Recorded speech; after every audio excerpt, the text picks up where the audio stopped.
Hi, my name is Anna. You may know me from Power Rangers, Spartacus, Kevin in the Woods, Anger Management, depends what you're into. And you are listening to Kneel Before Pod. Kneel Before Blog presents Kneel Before Pod.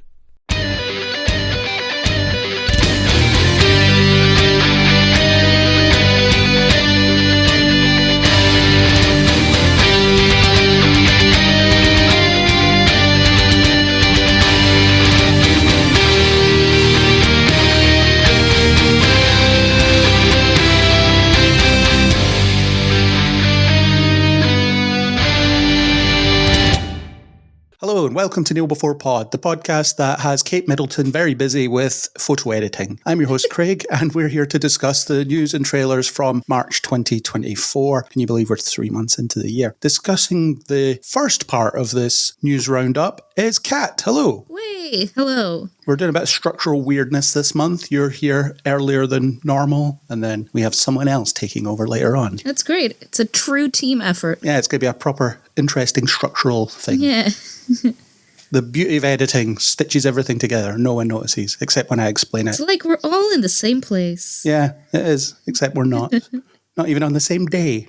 Not even on the same geographical place either. Or in the case of who will be coming up later, hemisphere. Oh. Yeah, crazy. Anyway, March 2024, that's a month that, well, we're still in it just now. It's happening. It's currently happening. I love the very topical Kate Middleton joke. Well done. Yes, and by the time this podcast comes out, it might be in very poor taste. It'll be outdated. Exactly. That's the nature of these things. Is it in poor taste already? I don't think so. Oh, no, Everyone's making fun of her. I think we're fine. Yeah, I think it's all right. Yeah. Before we start our trailers and things, let's talk a bit about what we've been watching and doing recently. So what have you been watching? I just started the new season of Extraordinary, which is on Disney Plus. Or I think it might be a Hulu thing in the US, I'm not sure. But it's basically a British superhero show. And the concept is everyone gets a superpower on their 18th birthday, except our protagonist.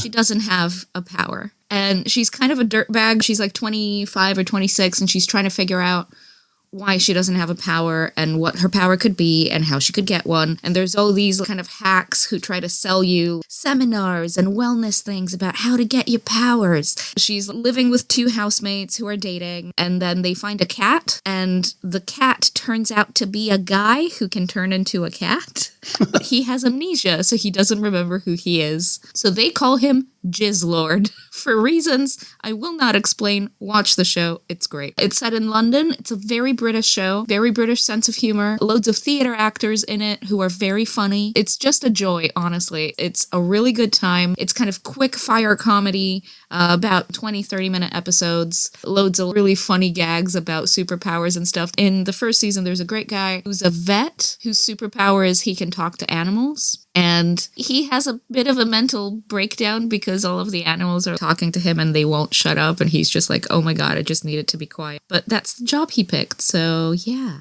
Other great superpowers, got people who can fly. One of the housemates of the protagonist can speak to the dead. She often calls on well-known historical figures, including at one point, Lady Diana. Okay. It's a great time. Highly recommend. Not enough people know about the show. Not enough people are watching the show. And it's a bummer because it's fantastic. The writing is phenomenal. And it just deserves more. I've heard of this show. I don't know an awful lot about it. I think I saw a teaser for it or something like that. And maybe we even talked about a trailer on some previous news podcast many, many moons ago about season 1. I don't know. But yeah, I might give it a go. It seems like it might be good fun. Weird that you say it's London set, British made almost, and it's a Hulu thing. So it's an American made British show. Yeah, I think they got Disney money, so it's available everywhere. I think it's also on ITV here. Right. Might be on their ITV catch-up thingy online. But yeah, it's a very British, like the aesthetic and everything about its kind of approach to things is not American at all. Okay. If anything, I wonder if Americans are bouncing off of it because it's a very British show. Cool. Anything else? My husband and I are also making our way through It's Always Sunny in Philadelphia, which I had never watched in its entirety. I'd seen some random episodes here and there, and in the run-up to the last month or so, we had watched very out of sequence. Like, here's this great episode from season 1, here's this episode from season 6, didn't matter. And then we were like, should we actually try and put it all together and watch it in sequence? And so we're kind of making our way through that. So we're, I think, midway through season 6 at the moment. It is a very funny show. Its main conceit is here's these terrible people doing terrible things and kind of getting away with it. The whole thing is extremely satirical of loads of different stuff. And then eventually it gets really surrealist and bizarre with the addition of Danny DeVito, who is just a joy. He's just a joy. He's amazing. I think he improves the show 700 times. It's just night and day after his arrival, I think. But it's sometimes some of the episodes, because they are about terrible people doing just awful things to either each other or other innocent people who, poor things, they don't deserve any of this. And sometimes that is a little much for me in a row. It's not, in my opinion, an extremely bingeable show. Or at least it's not for me. And yet we're binging, sort of. It's fine. It's going to be fine. I've never seen it. It's one of those sitcoms that everybody watches that I somehow don't watch. There's quite a few of those. And sometimes I catch up with them, like Community, that I came to many years late and stuff like that. But this isn't one that's really crossed my radar as of yet. Plus, I don't have Netflix anymore, so...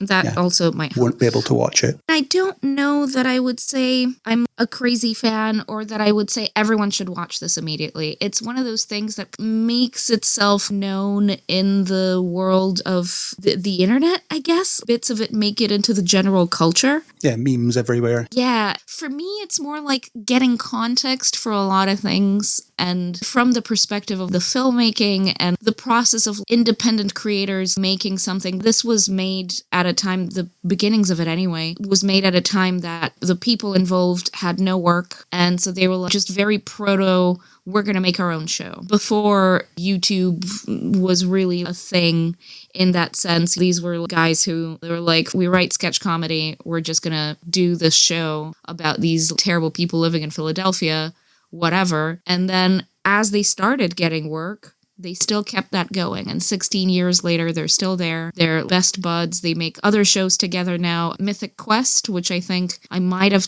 spoken about previously, or maybe not, is a show on Apple TV Plus about a video game company, is written largely by It's Always Sunny people, and some of them are in the show also. And it's just this group of people that kind of found each other and they make cool things together. And it's from an industry perspective almost. It's kind of more interesting than the show itself for me, if that makes sense. It's not entirely my sense of humor, which is where I bounce off it. But from the perspective of here's these people who are just making their own stuff and developing their craft. And you can see the scripts getting better and the filmmaking getting better and all that stuff. And that's really cool that they're still going 16 years later. Maybe one day I'll check it out if it's ever anywhere I can get a hold of it, which, like I say, don't have Netflix anymore, thanks to their crackdown on account sharing, so that's the end of that. I'm just not paying what they're asking for a monthly subscription when I'm the only one that can use it. Fair enough. It's very expensive, especially if you want 4K. I say this every month, I think, but it gives you the option of, you can stream on 5 screens at once, but I can't. I'm not going to do that, yeah. How can I do that? I live by myself. Yeah. Why don't you just give me an affordable single-screen 4K tier, and then I'll think about it? Yeah. I think that's fair. They could probably swing that. Let me just watch on one device at a time because that's all I can do, and get your top visual quality option into the party. Yeah, absolutely. Nonsense. Anyway, anything else in front of your eyes that you want to talk about? Not necessarily fiction, but I've really gotten into this YouTube channel lately, which is a recent graduate of archaeology, basically talking about either debunking pseudo-archaeology and people saying, this thing looks like a footprint, there must have been giants in the past, or things like that. And he just comes in and is like, all right, let's talk science. And he explains all these things. And he's very fun, and he's just started a new show that's him road tripping through America and visiting archaeological sites within the US that kind of sheds a light on the history of the continent and really going far back. Very interesting stuff. The channel is called Minute Man. Okay. Highly recommend. I'll fire it in the show notes. It's quite timely in the sense that people will just believe anything they see online sometimes. Absolutely. And there's people on places like YouTube and TikTok and stuff who start a channel kind of devoted to just whatever misinformation because it's like, ooh, but what if there were aliens who built the pyramids? And it is timely because people are just very easily impressed, and with the right kind of presentation. Like there's this one guy who has an entire Netflix show about the idea of there being a civilization that was globe spanning and that was lost in the last ice age. And Netflix let him have that platform, which is insane. And within, I think, a series of maybe 6 episodes, Milo from Mini Minute Man debunks every single episode through just knowledge and science and facts that we actually know. So it's people going against established research that has taken people years and decades to figure out. And here's this guy being like, I don't know, these things look like stairs. I think they were stairs for giants. So I'm just glad to see someone from A, younger generation, and B, from a background of actual knowledge and scientific research coming against all of this misinformation stuff. Because I think it's important to not lose sight of reality. Yeah. Is that a crazy thing to say in 2024? But let's not lose sight of that, please. Conspiracy theories are all well and good as a bit of fun, but... Yeah, once they start becoming something people genuinely believe in, yeah, that way lies madness, and it's not good for anybody. I think that's basically what the History Channel in the US has become, isn't it? This cesspit of misinformation. It has, yeah. It's all like ancient aliens and things like that. I don't think you should be called the History Channel if that's all you do. No. Lifting one sentence out of an interview with some expert that kind of supports what they're talking about when, if you actually hear the clip in context, it's not what he was talking about, that kind of thing. Exactly. Terrible practice. Yeah. Well, that sounds interesting. I'll probably check that out. I'll add the channel into the show notes so that people can go and learn something and learn perhaps facts for a change. How about you? What have you been watching lately? Well, my watch list is actually quite small this month. My free time has been consumed, and I do mean consumed, by playing Final Fantasy VII Rebirth. I bought it and I could not put it down. I've completed it now. 116 hours it took me to Wow, well do done. basically everything. I did all the side quests except from one because it was pick up 80 items that are strewn around the world. I'm like, I'm not doing that. Normally I don't do side quests unless they give me something rewarding, and a lot of them had story beats that expanded the world attached to them that I found really interesting to follow. So even though I might not have enjoyed the mini games that made me play and things, I was kind of compelled to see how it ended. So yeah, it's properly immersed by it. And when I calculate how much I spent on the game spread across the hours that I played it, it's like 70p an hour. So I feel like I got my money's worth. Yeah, that's great.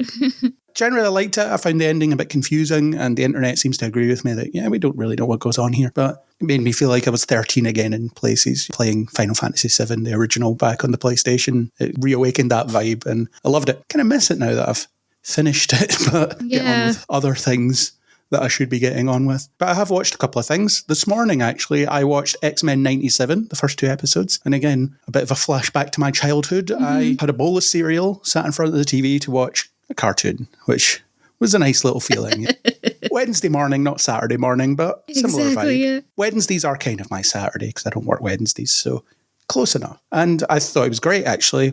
I had my reservations about it because it was, oh God, here's another nostalgic retread of something we don't need to see. But I think the way that they reintroduced those characters and really beefed up the depth of the storytelling as well. And it's interestingly timely about how racism has just become more accepted. People feel comfortable just expressing these horrible views. And when you extrapolate that into an X-Men story, that's really interesting. Oh, yeah. Plus, there's a killer speech from Magneto in the second episode, a proper killer speech. It's very worth watching. I don't know if you've watched the 90s X-Men cartoon when it was on, and I don't know really what the connection to it would be for a new audience because it is very of its time and it is calling back to that time. So I don't know if new audiences will necessarily connect with it, but I really did. I did watch it in Greece. It came later, definitely, but I did watch it. So I am interested in this newfangled one. I agree with you. I don't think they're trying necessarily to hook new audiences. This is very much a, hey, remember this? It's people maybe our age and a little older who get to make X-Men things now.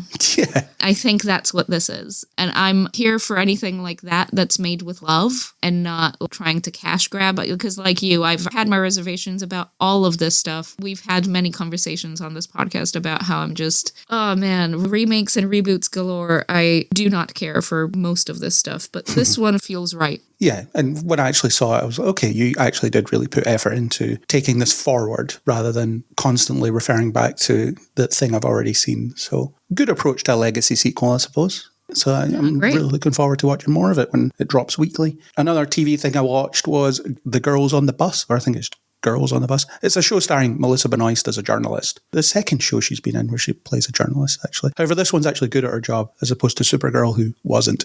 But that was down to the writing, really. The show pretended she was good at her job, but she just wasn't. There would be things like she would end up learning things about stories she was writing or had already written. And then, well, a basic Google search would have got you that information, I would think. It's the way that the show was written as opposed to her competence in that role within the show, if that makes sense. I see. So if anybody knew anything about journalism when writing the show, they might have beefed that part up a bit. But this show was really good. And I did only watch it because Melissa Benoist is in it, to be honest. When she's in stuff, I'll check it out. I enjoyed it. And I think it does an interesting approach to journalism. It centres on 4 women mainly in that field and how difficult it is for them to succeed in that field. But also the different aspects of journalism. You have print, you have online, you have influencing culture as well, in terms of how all that is valid journalism in today's day and age, and how some of it might be dying out and changing and transitioning. And it's also very political as well. So interesting little show. Okay, yeah. Been 2 episodes as we record, and I'll keep at it. Where is it out? It's a Max show. Ah, cool. How I got it, I will not disclose. We have our ways. Yes, sometimes things just fall off the back of the internet and you can watch them. Just happens. But it's on Max, which I think is what the platform's currently called. A Warner Brothers thing. The only movie that I saw of note, other than a rewatch of Fight Club, which we released in cinemas that I enjoyed, is Dune Part 2, which I liked. I felt the length of it though. Oh, yes, it felt interminable. I think especially the bottom third, I was like, all right, is it done? Oh, it's not done. Okay. And every new scene, I'd be like, oh God, no, there's more. It's beautiful. Yep. It's shot superbly. It's acted very well. The script is bananas. And from what I am told, because I have not read the original novels, it gets even more bananas. Yeah. I have also watched a few YouTube videos breaking down where the plot goes from this point onwards. And I don't know that this is for me. It's just a little too out there. Oh yeah, it's one of those things that starts off being relatively accessible, and then by the time you get to the final book, it's completely off its rails. Yes.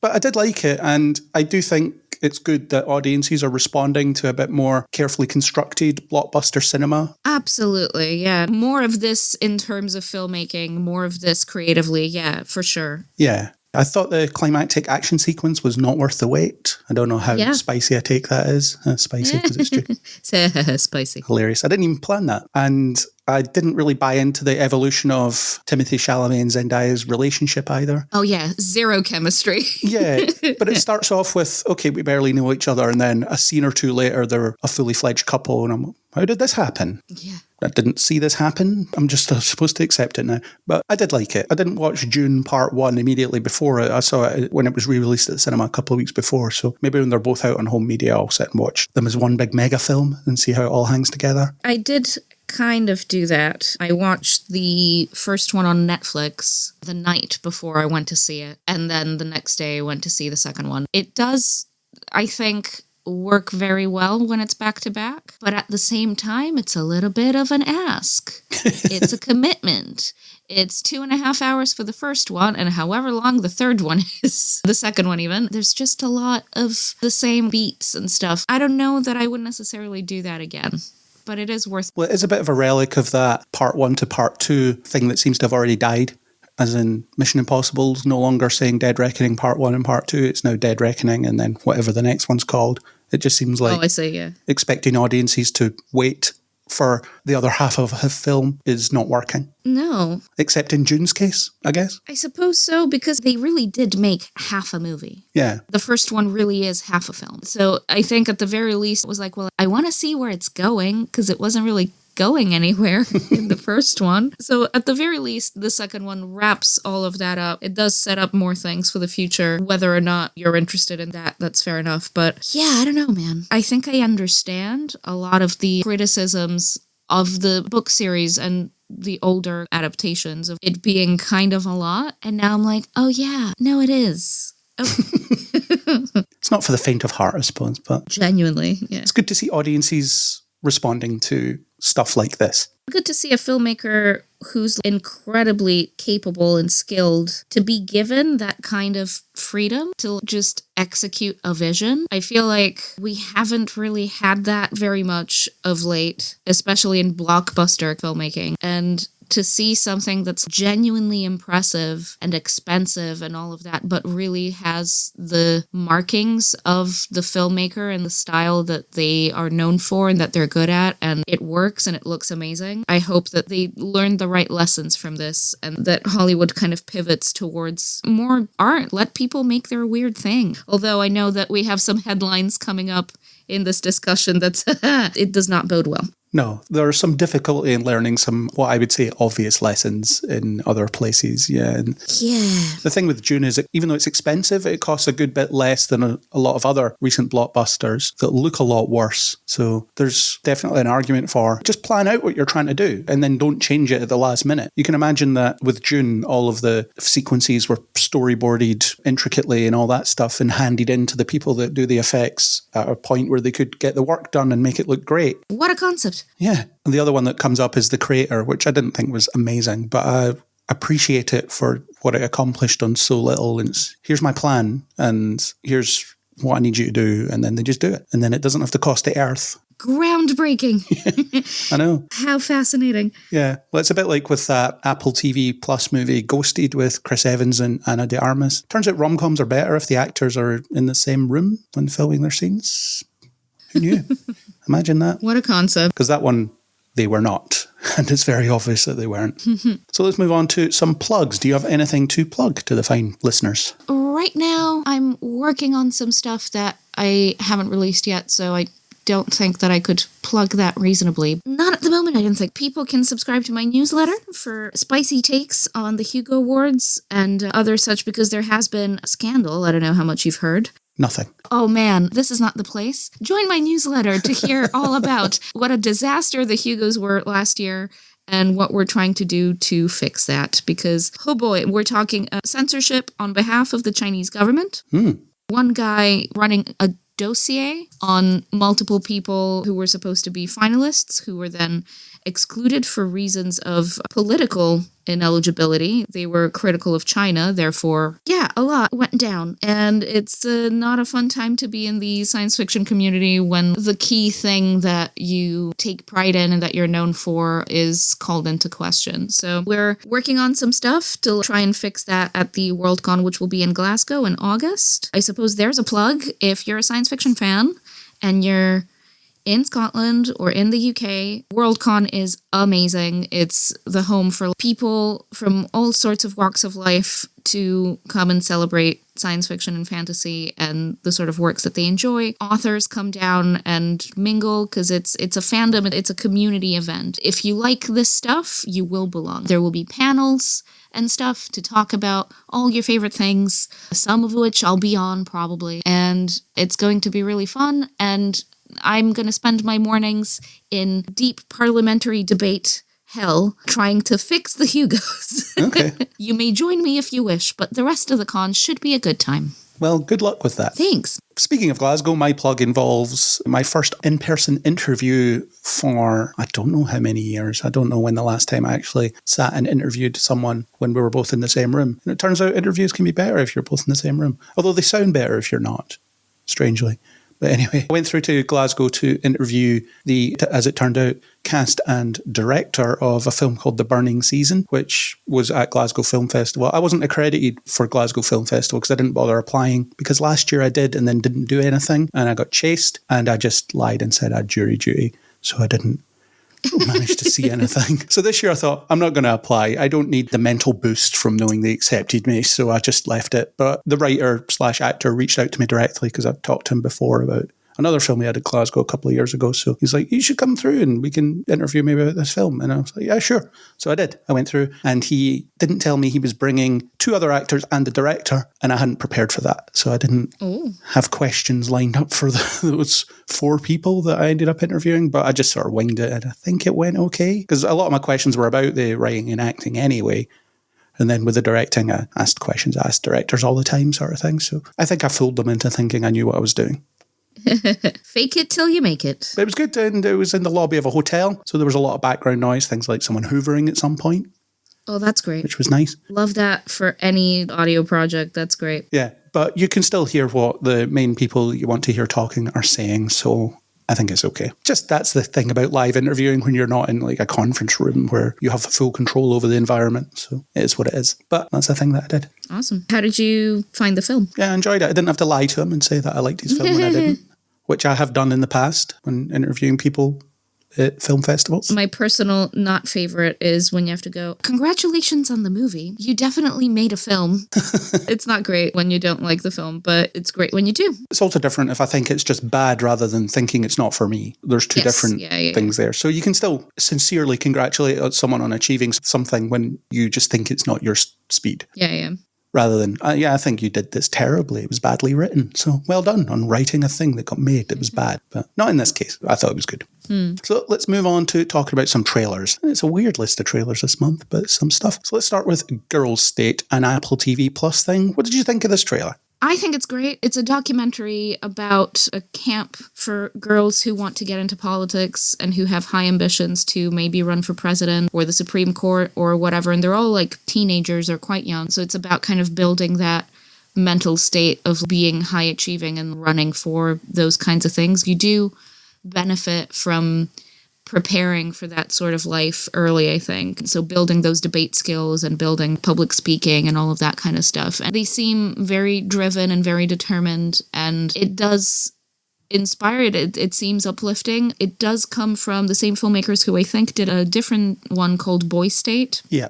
It's connected, yeah. Which is extremely depressing. I've only ever seen the trailer for that, and good God, it's everything you think. It's far-right, misogynistic hatred, but stuffed into these young boys who are taught, oh no, yeah, we can't let them take away our power. Wow, just the patriarchy, man. It's a trip. And so this one seems like the polar opposite, just trying to envision a better world for everyone and kind of knowing that you kind of have to play a part in that. You can't just wait around for other people to do it. So I think I'd like to watch this, especially if it's as uplifting as the trailer would make it seem. Yeah, I thought it was interesting that it's exploring how women feel about being in this unfair system that seems to make it very difficult for them to rise to any kind of level of power, especially in the political sphere. Because the trailer specifically mentions there has never been a woman president. Yeah. Then someone in the trailer says, I want to run for president in 2040 or whatever year it is she says. Yeah, what an extremely specific goal.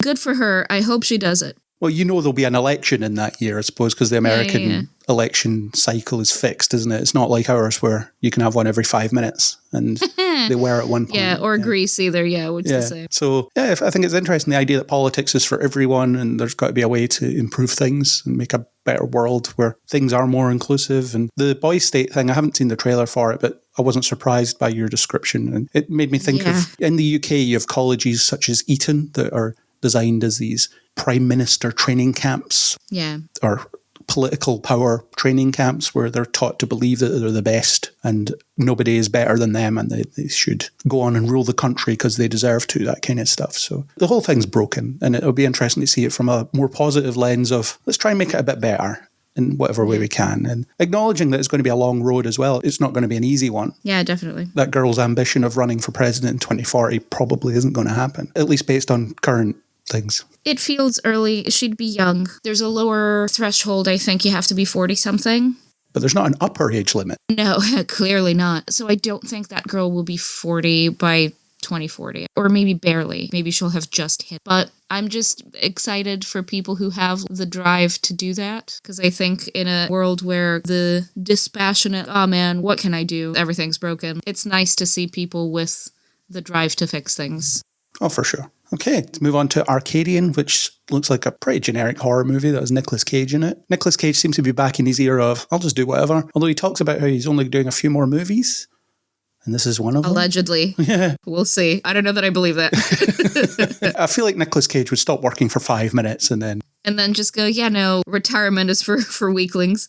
he'd go even more insane than he already is, then pick up a script and then suddenly he's in something. But it looks pretty generic. A lot of horror movies, they look the same to me. I'm not as into horror movies as, say, Andrew is. So Andrew would maybe be able to pick out the nuances that I won't. But this is just a lot of jump scares and stuff. Yeah, I agree with you. We have a few trailers on our list today that are kind of generic, to be honest. I think this one I liked the look of a little more just from a filmmaking perspective. It looked interesting. And this idea of this mysterious other that we can't see and this external threat that comes in and then we have to defend ourselves. There's a lot of that out at the moment. Yeah, there is. Wonder if just people aren't sure who the enemy is, and that's kind of bleeding into films. Yeah. Okay, let's move on to The Crow, the long-awaited remake. Long-awaited by some, anyway. I wasn't that bothered. Look at this. It's pretty stylish and violent. Looks well shot. Looks like there's some kind of creative flair behind it. It's one of the Skarsgårds. And now as he's aging into his 30s, he's starting to look like a Skarsgård, finally. I'd watched him in Hemlock Grove, which was a supernatural werewolves and vampires sort of thing, but a little more interesting. And I was like, he doesn't look like a Skarsgård. But now he's like, oh, no, there it is. He looks like Alexander a little bit. He looks like Stellan a little bit. Oh, yeah, the family genes are coming through. Yeah, this looks great. I am not personally a Crow superfan. I know Crow superfans. They have some feelings about this remake. Honestly, I think this looks pretty nice. It looks kind of like an update almost of what this narrative looks like now as opposed to what it looked like in the 90s. And I read this interesting take from a friend of mine who has a pop culture review and kind of squee newsletter called The Full Lid. His name is Alasdair Stewart. I'll include the link in the show notes. He wrote a bit about The Crow and how this seems to kind of be directed towards the younger generation, the Gen Z sort of folks who might be aging up to this kind of movie now. So the aesthetic is different to the 90s, but that's okay. Well, it should be. If you walk around in the black leather trench coat and long hair and stuff, that's not necessarily the vibe right now, but it was the vibe in the 90s. Yeah. So to update that and bring a lot of fresh perspective into it is cool. It doesn't take away from the original. So for those who are like, it's not the same, well, it's not. It's not supposed to be the same. If you don't like it, you don't have to like it. It's not necessarily for you in that respect. Yeah, the original film still exists. Go watch that. Yeah, exactly. They're not taking it away from you. Can you imagine, by the way, if with every remake or every reboot, the original stuff was gone, which I suppose is not a far-fetched claim, seeing just the Warner Brothers tendency to just delete things. Yeah. If we don't get this much money for it, we'll delete it forever.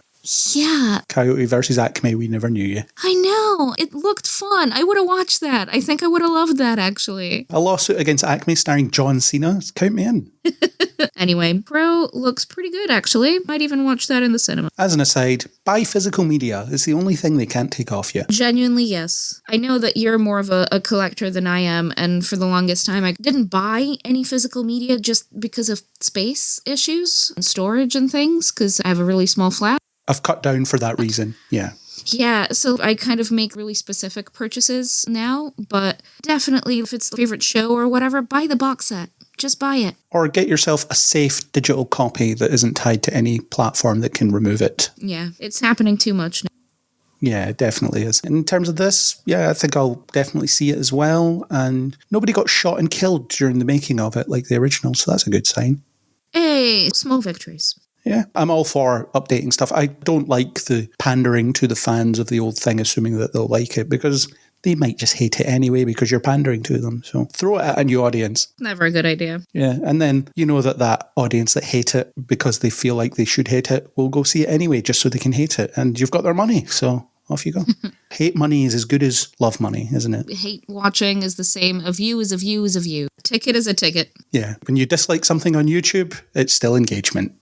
Yeah, absolutely. Anyway, let's move on to another horror. I Saw the TV Glow. Had mixed feelings about this. I do wonder if it's about the power of TV and how formative it can be. Because there just seemed to be some stuff about, we used to watch this in our childhood and it's all we think about. And me talking about how I became a child again this morning by having a bowl of cereal and watching X-Men like I would when I was a child. So it seems to be tapping on that at the very least. And I quite like Justice Smith as well. He's usually pretty good value. It looks very interesting. From the filmmaking perspective, it's different. It looks different. And it kind of plays into, I think, a lot of even our generation, but definitely younger folks, of stuff that you saw on TV that maybe you were too young for, that maybe scared you or formed you in some way, and how that can impact the way that you see things. And clearly the protagonist attempts to be the voice of reason, but I don't know whether that works in the end. It seems like it kind of goes off the rails towards the end, maybe. But I'm kind of here for it. I think a lot of the A24 films on the list for this month, they look pretty good, I gotta say. And this one's definitely one of those. And as I've said many times, it's not A24 I dislike. It's the people that gush about them that I dislike. Oh, 100%. They're not a monolith. They're still individual movies, and they should be judged on merit. But, I mean, I gotta say, I still haven't seen an A24 movie that I've hated. So the track record for me is very good. That being said, it could still happen. Art is subjective, so who knows? Well, if it wasn't for the A24 stands gushing about it, I wouldn't know who distributed anything. Yeah. It's not something that would register with me when I watched anything. So there may be A24 films that I've seen before that I didn't like and didn't know they were A24. And there's some that I've seen that I just didn't vibe with, certainly. For example, Everything Everywhere All at Once. I thought it was fine, but I didn't really connect with it much. Stuff like that. But I don't know, this might give it a watch at some point. Next up is The Watched, which is our next M. Night Shyamalan movie. And I think he's channeling a bit of Jordan Peele, weirdly. Yeah, sure. Something about this made it feel a bit Jordan Peele-esque. Mm-hmm. And it's kind of about reflections and how you're reflected in others, or how you see yourself in a reflection, which I think is an interesting idea. It did seem a bit us-like, as in there's these other versions of us out there doing something. Yes, but also my interpretation was that there's a mirror. The reflection is not real, but there's creatures outside who are looking, but you can't see them because it's a mirror. And I don't know how I feel about that. I don't know that in itself it's very interesting, or it tells me anything that I'm like, ooh, yeah. But what if an alien zoo? What if we were the animal? Okay, I don't know. It's the second in a few on this list today of unseen creature, mystery, horror, question mark. I don't know that I have any feelings towards it, honestly. I will not be watching this, I don't think. Fair enough. I haven't watched a Shyamalan thing in a while, actually. No, I did watch the Knock at the Cabin one, which was all right. I watched, which one was the one with the grandparents? The Visit. It was okay. And I think he directed that one. This one is just produced, so I don't know what that means necessarily for his involvement. But also, he's had more misses than hits. He certainly has. So I'm not running to see another M. Night Shyamalan movie. It's fine. I wonder if there'll be a twist. He likes a twist. They were dead the whole time. Yeah. That's the twist. That mirrors the real world. I don't know. Okay, let's move on. Another thing, The Strangers. And this is a follow-up to another two films called The Strangers or something like that. This exists in the same universe. Apparently, the trilogy is a character study. It looks like a creepy cabin in the woods horror. I can't imagine why you would need 3 chapters for this, but I guess we'll find out. Quite like Madeline Petch as well, so I'll probably give it a look. I haven't heard of this, to be honest. It's not really my wheelhouse when it comes to genre, so I was like, okay, am I supposed to know stuff? I feel like I am. But I'm fine, I think, on this. It looks like there's an audience for this, it's just not, and that's okay. I'm okay with that, personally.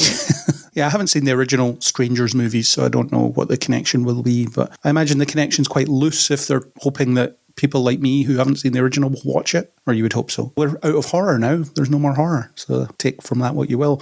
Move on to The Idea of You. It looks fine. It looks like a romantic movie. That's fine. I'm delighted that Nicholas Galitzine is entering his peak era. I first saw him in this really independent London movie called The Beat Beneath My Feet. It featured him and the late Luke Perry. He's like an aging rock star. He finds himself on a London estate. Don't ask questions. He's American. Why he has a flat in an estate building, who knows? But in any case, he lives on this council estate, and the kid, Nicholas Galitzine, is his next door neighbor, and he comes over to ask him to turn the music down or something, and recognizes him, and so he asks him to teach him how to play the guitar. And in the meantime, they form this relationship. They find out a lot about each other. The kid has an absent father, and there's kind of a lot going on there. And then Luke Perry's character, his son tragically died, and so he has been racking himself with guilt and shutting himself off from the rest of the world. And they connect and they find each other and they give each other kindness. And it's a really nice musical movie. There's a great music number at the end. It's all set in Deptford and southeast London, basically. This was one of my interview things that I did when I still did a lot of film press. And my 5 stars are on the DVD box. Nice. It warms my heart to see him, continue to do movies and stuff. But right now, there's 2 or 3 things that he's super big on. He was in Red, White, and Royal Blue, which is a gay rom-com about the Prince of England and the son of the US president falling in love. And there is a TV show with Julianne Moore where they play, I think it's a mother and son, I'm not quite sure, but they're basically trying to social climb their way up in medieval England and seduce the king. And he also plays a gay character in that. He's straight, but he has no problems playing whatever. Then he's entering his peak hello, I am heartthrob era, and I love that for him. It's great. It looks fun, the idea of you, and what I've found out through the YouTube comments of this trailer is that it is Harry Styles fanfic. Yes, that's one of the notes I have, is it's about Harry Styles or inspired by him. Which is phenomenal. Does he like older women? Is that a thing that he's into? I don't even think it's about that. No. Okay. I think it's about someone writing a story in which they could feasibly fall in love with Harry Styles when they meet at Coachella, and then they start a relationship and then they're happy. It's possible for age gap relationships to work. It's not really that crazy of an idea. The craziness is picturing Harry Styles. No. I just wondered if he was specifically into older women rather than, women his own age. He did date Olivia Wilde, didn't he? She's a few years his senior. Yeah. So in the aftermath of her divorce with Jason Sudeikis and whatnot. So there is precedent, but I don't think that fan fiction writers often care about precedent, I'll be honest. They just want to get their rocks off, and that's fine. I'm kind of warmed by the idea of fanfic becoming a thing in its own right. In the 50 Shades of Grey mentality of just scrub the file numbers off and here you go, here's a story. Honestly, fanfiction can be originally creative. You just kind of jump off from a shorter platform, if you will, into the pool of writing. Yeah, just hide it in some way. Yeah, well, or you have some characters that you like the personality of and you want to work with that. And instead of making a character that's a complete copy, it's just that person. But it often, and some of my favorite fanfiction tropes are the alternate universe. So it's ultimately not even the same person. In this case, I think it is meant to be Harry Styles. And it cracks me up. I don't love real person fanfic, I gotta say. It squicks me out a little bit. It's just weird. Thinking that much about a person who's real in the world and fictionalize them in that way, that's bizarre. So I'd rather that stay in this realm of what this movie is, which is just romantic fantasy. That sounds nice. Why not? Have at it. Yeah, I think it looks pretty good. It must have something to it if it's attracted Anne Hathaway to do it, I think, as well. Yeah.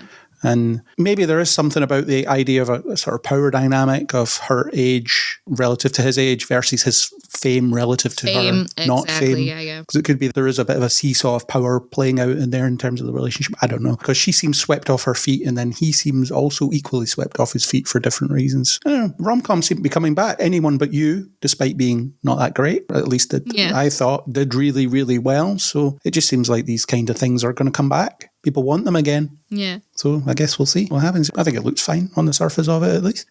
Let's move on to the greatest hits, which is actually probably the thing I'm most excited about on this list of trailers.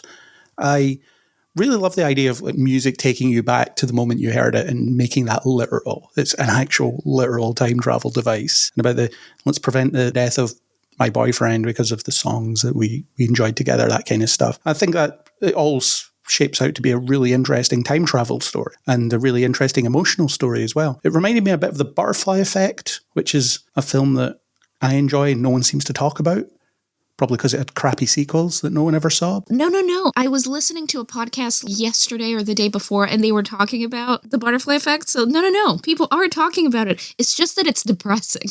Oh, it's quite a depressing movie, yeah. It's one of the most depressing movies I have ever seen in my life. And the folks over at the Functional Nerds podcast, which is a science fiction writer interview podcast, seem to think that it's the most depressing thing they've ever seen in their life.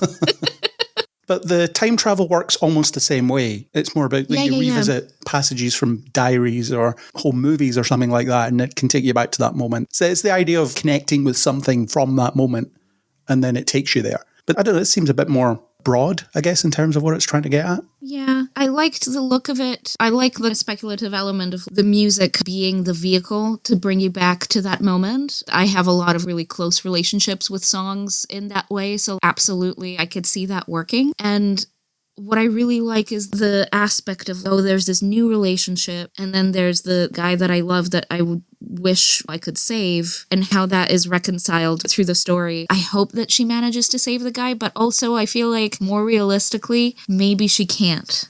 And it's about moving on. Maybe she shouldn't. Yeah, exactly. I will definitely be watching this. It looks great. Yeah, you've alluded to it there, but it seems to be about grief never truly being escapable. Yeah. Which is completely accurate. It's the idea of you think you're going along fine, and then you hear that song and you're right back in that moment again. Yeah. It's got a lot to say, I think, this film, at least based on the trailer. And I really hope it lives up to it, because I watched this trailer and I was thinking, oh God, I really have to see this. Yeah. I think we'll both connect with that. Pretty soon I'll be able to, because it's out on Disney Plus at some point in April, I think. Let's move on to The Wild Robot, which is a DreamWorks animation. They're hit and miss, but when they hit, they really hit. And quite like the idea of the contrast between technology and the natural world, about how they fit together or whether they can fit together. Some good imagery. I would love if it was a dialogue-free experience, just like the visuals do the talking, which the trailer certainly does. But then you see a long list of voice actors at the end. Doesn't seem like that's going to be. I wonder if that's a bit of a wasted opportunity to do a proper silent movie that you can just follow by watching it. Yeah, I don't know that it'll be that silent, because it does have a cast. Yeah, a long list of voice actors. Long list, exactly. I'm going to say this. I watched this trailer in the cinema. I forget what I was there to see. And I cried. I was not prepared for the feelings. And it's been a really long time, actually, since a trailer made me cry. So I'm super here for the film. Like you say, the concept of nature versus technology. And he really seems to be this robot that's just there to help. And that it's not cold-hearted about destruction. And just what happened to this world, and why is it like this, and who's behind the robots that seem autonomous and all of that stuff. I hope that it's not too plot-heavy in that way, because just the feeling of watching this trailer was incredible. And I think it's kind of a necessary movie, right? We kind of need to have a little more dialogue about nature and about our role with technology. And it's very pertinent right now, I think. Yeah, because it is possible for both to coexist, but the way we're going about it at the moment is incredibly destructive. Yeah. And needs to change. Otherwise, in our lifetimes, we'll see a massive downward shift, and that's pretty scary. So I'm guessing the robot will have a famous voice and all the animals will have a famous voice, but I was able to follow what was going on without the dialogue in the trailer, so I wonder if they've maybe missed an opportunity there. Yeah, more of a Wall-E Let's force people to pay attention by not talking at all. That'd be interesting. concept, an idea. Yeah. If you're not watching this movie, you will miss things about it. Imagine. But no, we've got Bill Nye doing something, so whatever, among other people. Let's move on to Sugar, which is a detective noir, but in a modern setting. So many melancholy covers across all the trailers, but there's melancholy song cover in this one as well. Colin Farrell's good at stuff like this. I would argue that he's probably best at stuff like this. Although I don't know if the mystery grabs me necessarily, but certainly there's a lot of style. I agree with that. The style is there, certainly, but halfway through the trailer, I was like, okay, I get it. I'm sure the film will be more interesting than that. I don't think, at this point, especially in his career, he doesn't need to do whatever projects. So if Farrell picked this, then there must be something to it. But that being said, it looks a little generic to me as a noir thing. Yeah. There's also the fact that Apple are emerging as being one of the bigger studios at the moment in terms of actually producing quality. quality and original stuff. I pay for this every month, and I am so happy to pay my $8.99 or however much it is, because I haven't seen a thing on Apple TV Plus that I have disliked. Everything I've watched on there is top notch. So actually, yeah, I'm sure this will be great because they haven't let me down yet. Well, I did watch the first 2 episodes of that Godzilla spin-off series and thought it was pretty dull. Oh, I've heard good things though. So I don't think their hit rate is absolute. Maybe, yeah. Just in terms of the things that I have looked into and watched. Yeah, for sure. And as an actor, Colin Farrell might want to just be associated with them so that they might think of him for other stuff in the future as well. You get actors that do that. They back a horse, effectively. They just want to be near something so that they're in their sphere. Yeah. If Apple are going to consistently make quality stuff, and if their streaming service doesn't fall down the same horrific restrictions that the other ones do, then that'll be nice too. Yeah. And they have got a theatrical commitment as well. They've spent a lot of money on making sure things get a proper theatrical run before they go onto their platform, which I think is good. Certainly in a lot of cases, I think the final stop for a movie should be a streaming platform rather than the first stop. Yes. Cody and I were talking about this yesterday. The visual language in some films kind of necessitates the cinema experience, whereas some other films are better suited for watching at home. And I feel like that should be okay. And maybe that's a conversation we're not having enough. We, the industry, is not having enough about what should and shouldn't make its way first or sooner to streamers, the filmmaking techniques and stuff, and the scale of some projects. This one looks like streaming will be great. It will be fine to watch at home. I think there's more we could be doing with that rather than it being just kind of like, yeah, here you go, I guess. Or we're not going to put the money into a theatrical release, so here's a new movie. Looking at you, Disney. Yeah, or Netflix are bad for it in terms of when they tell creatives to frame their film around people's second screening. So we want you to make a film that people can follow when they're half watching it by scrolling their phones. And then I'm just thinking, as someone that pays attention, you're punishing me. That's insulting. Yeah, no, that's absolutely insulting. You're actually punishing me for sitting and watching your thing. Paying attention, yeah. Thanks. Oh, I'm giving you my time and my undivided attention, and this is the stuff that you're giving me? That's cool. Yeah. You're having characters repeat the information in every single scene because you're assuming that people aren't paying attention to the previous scene. Well, I saw the previous scene, and I don't need to know this again. Literally, we just saw it. I don't need it again. Good God. Something just happened on screen, and now you're explaining what just happened on screen. Okay, great. Thanks. Maybe Netflix should die with that kind of attitude. That kind of approach definitely should, yeah. It's insulting to the medium to assume that people won't be paying attention to your stuff. Yeah, maybe people are doing that, but also that's not a good thing. No. If you want to be on your phone, just do that. Well, you're encouraging that behaviour in cinemas as well. Yeah, I really don't like it. Next trailer, Sing Sing. This is another one I really like the look of, and all the reviews on the trailer say it's amazing, so I guess we'll see. Well, one thing that really stood out to me is we constantly hear from our government here in the UK how worthless the arts are. So I like the idea of doing a story about people being rehabilitated through getting in touch with their creative side. The idea of this can make people better. It can give you that missing piece that you're looking for. It is a true experience. I know a lot of writers who go into prisons and they teach creative writing to inmates both here in the UK and in the US. It's quite a common approach to getting people to get in touch with that side of themselves that perhaps they have not allowed, the deeper reasons for turning to the life of crime or for having done something. And yeah, this film looks great. It looks well made. Definitely something I'll be checking out. Yeah, again, timely. The idea that there's this war on the arts, cutting funding and all this kind of stuff, but the idea of look how powerful they can be for people. Yeah. That's very topical in the UK at the moment. Anyway, this looks good. So, good stuff. Let's move on to Atlas, which is a sci-fi film starring J-Lo. All I really have to say about it is I quite liked it visually. I don't know what I think of J-Lo as an actor, though. I haven't seen her in much. I've seen, there was that one film where she runs away from her abusive husband, played by Jim Caviezel. It's a pretty good film. I think it's called Enough. That one's about domestic violence and stuff. She was pretty good in that. I have not seen Cinderella or whatever the heck. There was that film, she was a maid or something? Yeah, she was a maid in a hotel, and Ralph Fiennes, I think, is the guy that she meets and falls in love with. And there was Hustlers. That's the one that I've seen. Is it Hustlers? Is that what it's called? Oh, okay, yeah. Which one is that one? I can't remember much about it, to be honest. I think it's this one where, I don't know, is it she works in a strip club or something similar? Gentleman's club, Okay. something like that. Can't remember. Clearly made such an impression on me. I think it came out at the same time as The Hustle, which was a very different movie. And so I confused the two, and I haven't seen either of them. I think she has potential, certainly. I don't know about her in a sci-fi thing. That's what kind of threw me in this trailer. I was like, oh, I don't know. But also, as you say, visually it looks pretty all right. So in itself, it's not necessarily a bad thing. We'll see. I think the more interesting story is how she ended up in this rather than the thing itself. Maybe she just wanted to do a sci-fi movie, tick that off her bucket list. I don't know.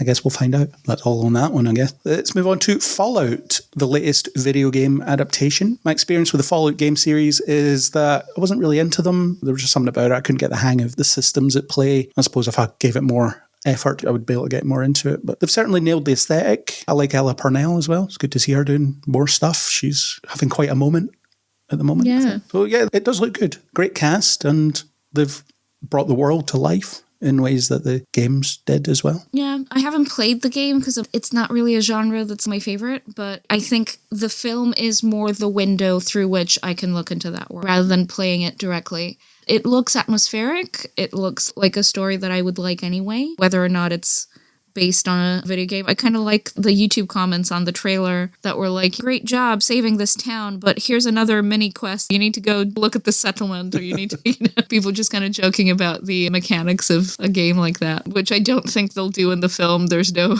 scope, there's no time for that, but it made me giggle. That's a typical video game logic thing of how it makes you do things. Yeah, you're not done. Playing Final Fantasy, for example, it's, I need a key to open this door, but I can summon a fire spell. And burn the door instead. Why can't I just break my way in here using all of the Why techniques not? at my disposal? The idea of the storytelling logic and the gameplay logic are not always aligned. And that's kind of fine. Tomb Raider, for example, the reboot one, was how people learned the term ludonarrative dissonance. The idea that Lara Croft can be really upset for killing one person and then you can kill like 1,000 people across the course of the game. Yeah. And she's fine. She doesn't care. But I'll probably give this a look. It'll be less effort than trying to figure out how to play the game. Oh, yeah. Walton Goggins doing the Welcome to the Future thing. That's quite a cool little intro as well. Staying with post-apocalyptic, we've got Furiosa, a Mad Max saga. My notes say Chris Hemsworth as you've never seen him before. And like we were talking about with Dune, are we heading towards an era of competent action and interesting to look at movies? Because Fury Road stood out for being that. Yes. At the same time, this prequel is entirely unnecessary. Someone told me that they wanted to make a sequel or at least something that's unrelated, and the studio said, no, it should be about characters we've met before. And that kind of betrays the lack of trust. Yeah, Fury Road stood out because it was different and nothing like it was out at the time, and certainly in the decade since. It's been just a different time in cinema, and so clearly you're capable of making something that's kind of new and original and based on movies that came out decades ago, but still kind of breathing fresh air into it. And the order of the day is to make just another one of those the same? No, we already know that Furiosa does not get home because in Fury Road, she's like, I've been trying to leave for decades and I'm stuck here and I'm going to try and leave now. And we see where all of that goes. So saying, oh, she's been trying to get back home, this is her odyssey. We know where this is going. There's no new information here other than Chris Hemsworth has a big nose, I guess. And gets to have his Australian accent as opposed to pretending to be something else. I really don't know about this. At the same time, I am not the target audience for a Mad Max movie at all. I hated Fury Road just because of its pace. The look was fine and all of that, and they were doing some really interesting things with makeup and with costumes, and certainly the production design of all the vehicles and whatever. But in terms of the pacing of the script, the relentlessness of it really tired me and I did not care for it. But that's just me though, and I'm very aware that I'm the minority opinion. That's fine. Whoever likes this, hooray, there's another one just like it. I just hope that there's a little more in it than just here's basically Mad Max repackaged. I don't understand why it has to be a prequel about something that we already know the outcome of and how you can make that interesting. Prequels, I think, are a particular challenge, and 9 times out of 10, they're not done right.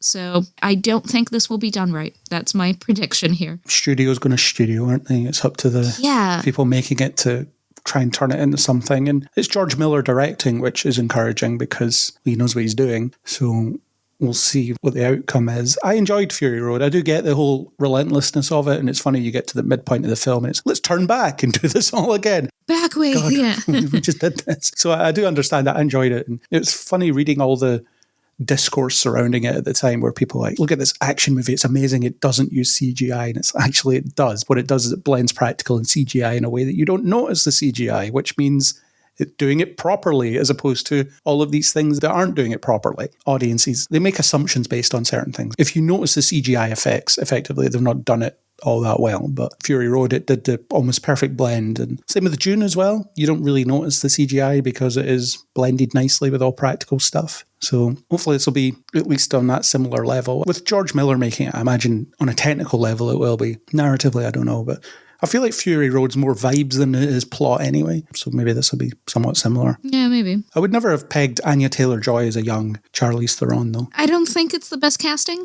No. I have to say, maybe. But also, why? She is great. She's a real good actor, so she is. I'm sure she'll do a fine job, but I'm not sure about the look. Yeah. If she was playing another character in the Mad Max universe, it might have been a bit better. And this is just another story in that universe. But who knows? Let's move on to something that might also be considered unnecessary. Rebel Moon Part 2, The Scargiver. I have not seen the first one because A, I don't have Netflix anymore, and B, I couldn't even be bothered to steal it. But everything I heard about it said that it was a total disaster and that there's no real point in watching it. So I didn't bother. I didn't feel especially compelled. But it's another one that, see if it had a theatrical release, I would have gone. Because that's one that did look like it should have been seen on a big screen. And I know that press got to see it on a big screen, but we at home, of course, had no opportunity to do that. One of my notes says this one has blue flaming swords, whereas the last one had red flaming swords. So that's a progression, I guess. And I also put that Zack Snyder needs to let others write, and he brings the style because he's undeniably good at that. But when he writes stuff, not so much. Yeah. I think I agree with that. He's definitely a visionary in terms of style, and he has an approach to the needle drops and whatever. It's fun. It's a fun way to experience a movie. I just don't think he has much to say. And whenever he's like, yeah, I'm going to make an original movie, it's all stuff a teenager would have written. It's not very nuanced or well thought out or any originality at all. My favorite take on the first one, on Rebel Moon, was by a science fiction community blogger called Comestris Philapton, link in the show notes, who said, imagine if you watched Star Wars and then also that you read a bunch of pulp novels, science fiction novels from the 50s and 60s and maybe 70s, and then you were like, I'm going to write a script. It's all of those things at the same time and also nothing. I don't even know. And I was like, oh man, that's a disaster. And it's a shame because he wanted to make this movie for 20 years and clearly he believed in it so much. And for it to be that devoid of anything meaningful is a bummer, but also it kind of tracks. Well, it's Star Wars fan fiction, isn't it? Because it started life as him going to do a Star Wars film, and then they said, right, we're dropping your film. And then he goes and does this. Netflix give him apparently an unlimited budget in order to make his universe that they've already decided is going to have spin-offs and prequel novels and sequel novels and everything. Nobody wants it. Literally nobody wants this. You haven't released a single thing yet and you're trying to commit me to several hours worth of investment in this thing. Oh boy. Capture maybe one thing first and then maybe we'll see if I want to experience more of it. But your first film, I couldn't even be bothered paying Netflix to watch it. I have Netflix. It was a big splash screen when you opened up Netflix for a while. And I was like, we're not doing that. I do not have any interest in spending however long. And it's half a movie, so I'm not even going to entertain this, frankly. And it's the first release cut of half a movie as well. There's still the Snyder cut to come, and I don't know if that's been released yet. Oh my God, really? Did you not have the time to make the Snyder cut? This is your movie. God. It's not as if you have to fit into theatrical schedules or anything. Just give us the full cut originally. No one's going to watch this twice. No, genuinely, I don't think so. Speaking of Star Wars, we've got a trailer for The Acolyte, which is the next Star Wars TV show. It's one of the few Star Wars things I'm actually interested in. I seem to have all but checked out of Star Wars. Ahsoka, I did not like. Well, I love the character Ahsoka, but so much so that I'm not going to watch season 2. Because I just thought season 1 was just so nothing that I couldn't be bothered with any more of it. Andor was great. So I'll watch season 2 of that. If they do another season of Obi-Wan, won't watch it because I didn't like season 1. So Star Wars, they've ran into the ground for me, but I'm mildly interested in this. Carrie-Anne Moss as a Jedi looks badass. And Yes. there's some cool stuff in there. I really hope the lightsabers are actually lethal rather than, I don't know, a bit of a burn if they hit someone. Yes. In Ahsoka, someone gets run through with a lightsaber and they're fine afterwards. Oh, yeah. One lady gets well and truly stabbed, and then she's like, there I am. Seriously? These things used to be the most dangerous weapons you could come across. Yeah. And now it's like hitting someone with a club or something. Yeah, it certainly looks interesting visually, and I'll agree with you that Carrie-Anne Moss looks awesome as a Jedi. At the same time, I'm not sure what this adds yet. It feels like it could be kind of fine. What I want out of this is more world building on Jedi stuff and the world of Star Wars that isn't constantly the same recycled conflict. So what I want is something new that adds to the knowledge we have about the Force and Jedi specifically, because within Star Wars context, it's always they're gone or they're on the run or whatever. But what is it like actually? Even in things like the prequels, I don't feel like we have much of a good sense. You get it better in Clone Wars, the animated show. I'm sure you do, but I haven't watched those and I don't think I will. So maybe this is for people like me who did not watch the animated shows. Yeah. It's set 100 years before Phantom Menace, so it's the High Republic era. It's when the Republic was at the height of its power. And people are talking about, there's continuity issues because they say in Phantom Menace that the Sith have been extinct for a millennium. Yes, but did you also pick up that in the prequels, the Jedis are idiots? Yeah. They don't see what's going on under their noses. They think that everything's fine and then it's not. So that tracks for me, actually, the fact that they would ignore these events or not know about them. So that's fine by me. Some of the weird stuff that Disney have been saying about this rubs me up the wrong way a bit. So they said, we haven't used the volume, which is the big LED wall that they use for The Mandalorian and so on. They got a lot of criticism for using that poorly in later iterations, as if to say, we didn't use that, so this will be good. No. I mean, yeah, it's not a guarantee. Also, you proved in The Mandalorian that you can use it well, so again, using it as a tool would be fine. Like we talked about with Mad Max, the blend of practical and CGI or practical and volume is something that you can accomplish because you did it before. And they said narratively similar to Andor. Well, what does that mean? So it sounds like it's, okay, we've zeroed in what people said was good about something and we're going to promote that part. Yeah. But you're not telling me why this is going to be good. So that concerns me. Yeah, that's fair enough, I think. There's a writer in the writer's room that's never seen Star Wars before. Oh, God. Oh, no. Which you may think is nuts, but the quote about it was, I think it was the showrunner said, I was like, I want you to be questioning narrative. I don't want myself, who's a lifelong fan, to be just relying on particular references in order to create emotional beats. I want those emotional beats to be earned and checked by someone who isn't super familiar with it. I think that's fine. Oh, sure. Sure. Okay, yeah, I see that. But that writer also has a responsibility to learn enough to write within that universe, yes. I think, as well. Which is a thing that Tony Gilroy did for Rogue One and Andor. He's not a Star Wars fan. But he learned enough to play in that world. But he wasn't as beholden to the iconography as some other people are. So that's why his stuff isn't filled with, oh, look, here's that guy that you know. And it's good because it's that guy you know. Yeah. The most refreshing thing about Andor was that it fleshed out the world. There was more to think about. Yeah. What is it like to be in this community, to live with those kinds of problems that we have heard about for decades, but only seen through the lens of the Skywalkers? So that's what I want more of. And if that's what they mean when they say narratively closer to Andor, then sure, here for that. Yeah, but maybe don't advertise your thing by comparing it to other things. Maybe advertise it by telling you what you're going to give me in this thing. Maybe it's less about, it's going to be Andor light. I don't need that, but I need Andor-esque in terms of its approach to just the world building and the story being its own thing. I need you to understand why that show was good and then make similar production decisions that mean the other stuff will be good. The quality of Andor was actually an accident, apparently. Disney rejected Tony Gilroy's pitch and went with someone else's, and then that other person wasn't available to do it on their time frame, so Tony Gilroy came back. So what Andor ended up being was an accident. Devil's advocate suggests that maybe the other guy had a better idea, but I'm inclined to think that if Disney went with that idea, it was probably more pandery. Yeah. That's based on recent experience of what they've been doing. It was the happiest of accidents, probably. Yeah. Our final trailer is Inside Out 2, and this is one that I've been really looking forward to as well. I think Inside Out is one of, if not the best Pixar film. And it looks like they're building on what came before quite nicely. The three new emotions, anxiety, ennui, and embarrassment, seem to be pretty nailed. The idea of suppressed emotions, they're literally in a jar being pushed down, and complex emotions appearing as you grow older, as you're able to define what you feel a bit more. I love the sarcasm as a joke.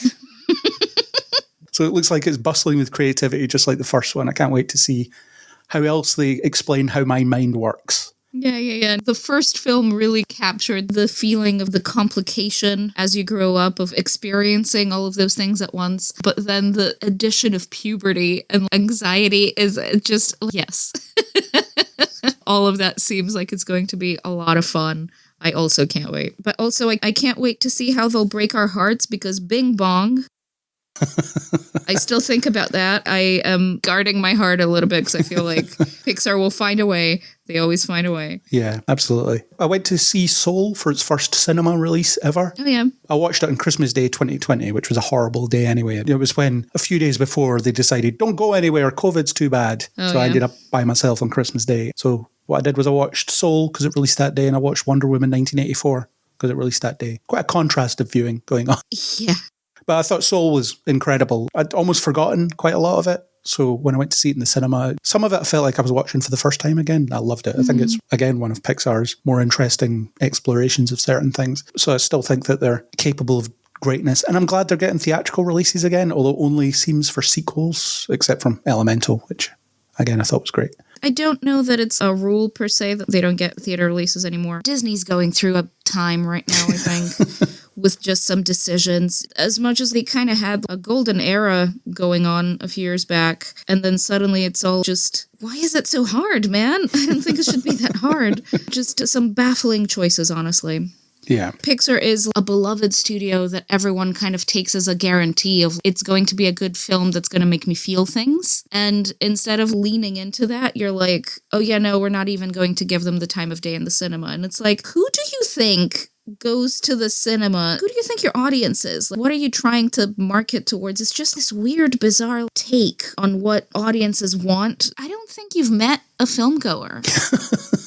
I don't think you've met a person who goes to the cinema. No, Twitter is not real life, remember? Yeah, just a lot of that for Disney right now. Well, that will bring us naturally on to our discussion about one of our pillars, Marvel, Disney making weird choices. This one's more of a rumour than actual confirmed fact, but I put it on because it seems to have more legs than most rumours. It's from that Daniel RPK, who has got a good hit rate when it comes to scoops like this. But basically, Marvel are apparently moving away from taking risks, and they're only going to focus on making things that are quote-unquote guaranteed hits. I'm not sure what a guaranteed hit for them is now, because Robert Downey Jr. probably won't do anything else for them because he doesn't need to. He's got an Oscar now. He's got bigger fish to fry. Yeah, and he's probably got enough money to build a house out of. Just his money. If he printed all his money, he could make a house out of it. It's a bad reference, but never mind. So the rumour is that sequels to Captain Marvel and Ant-Man won't happen because those films failed. But they didn't fail because nobody wants to see those characters. It failed because you wanted an Ant-Man film to make. It just wasn't going to happen.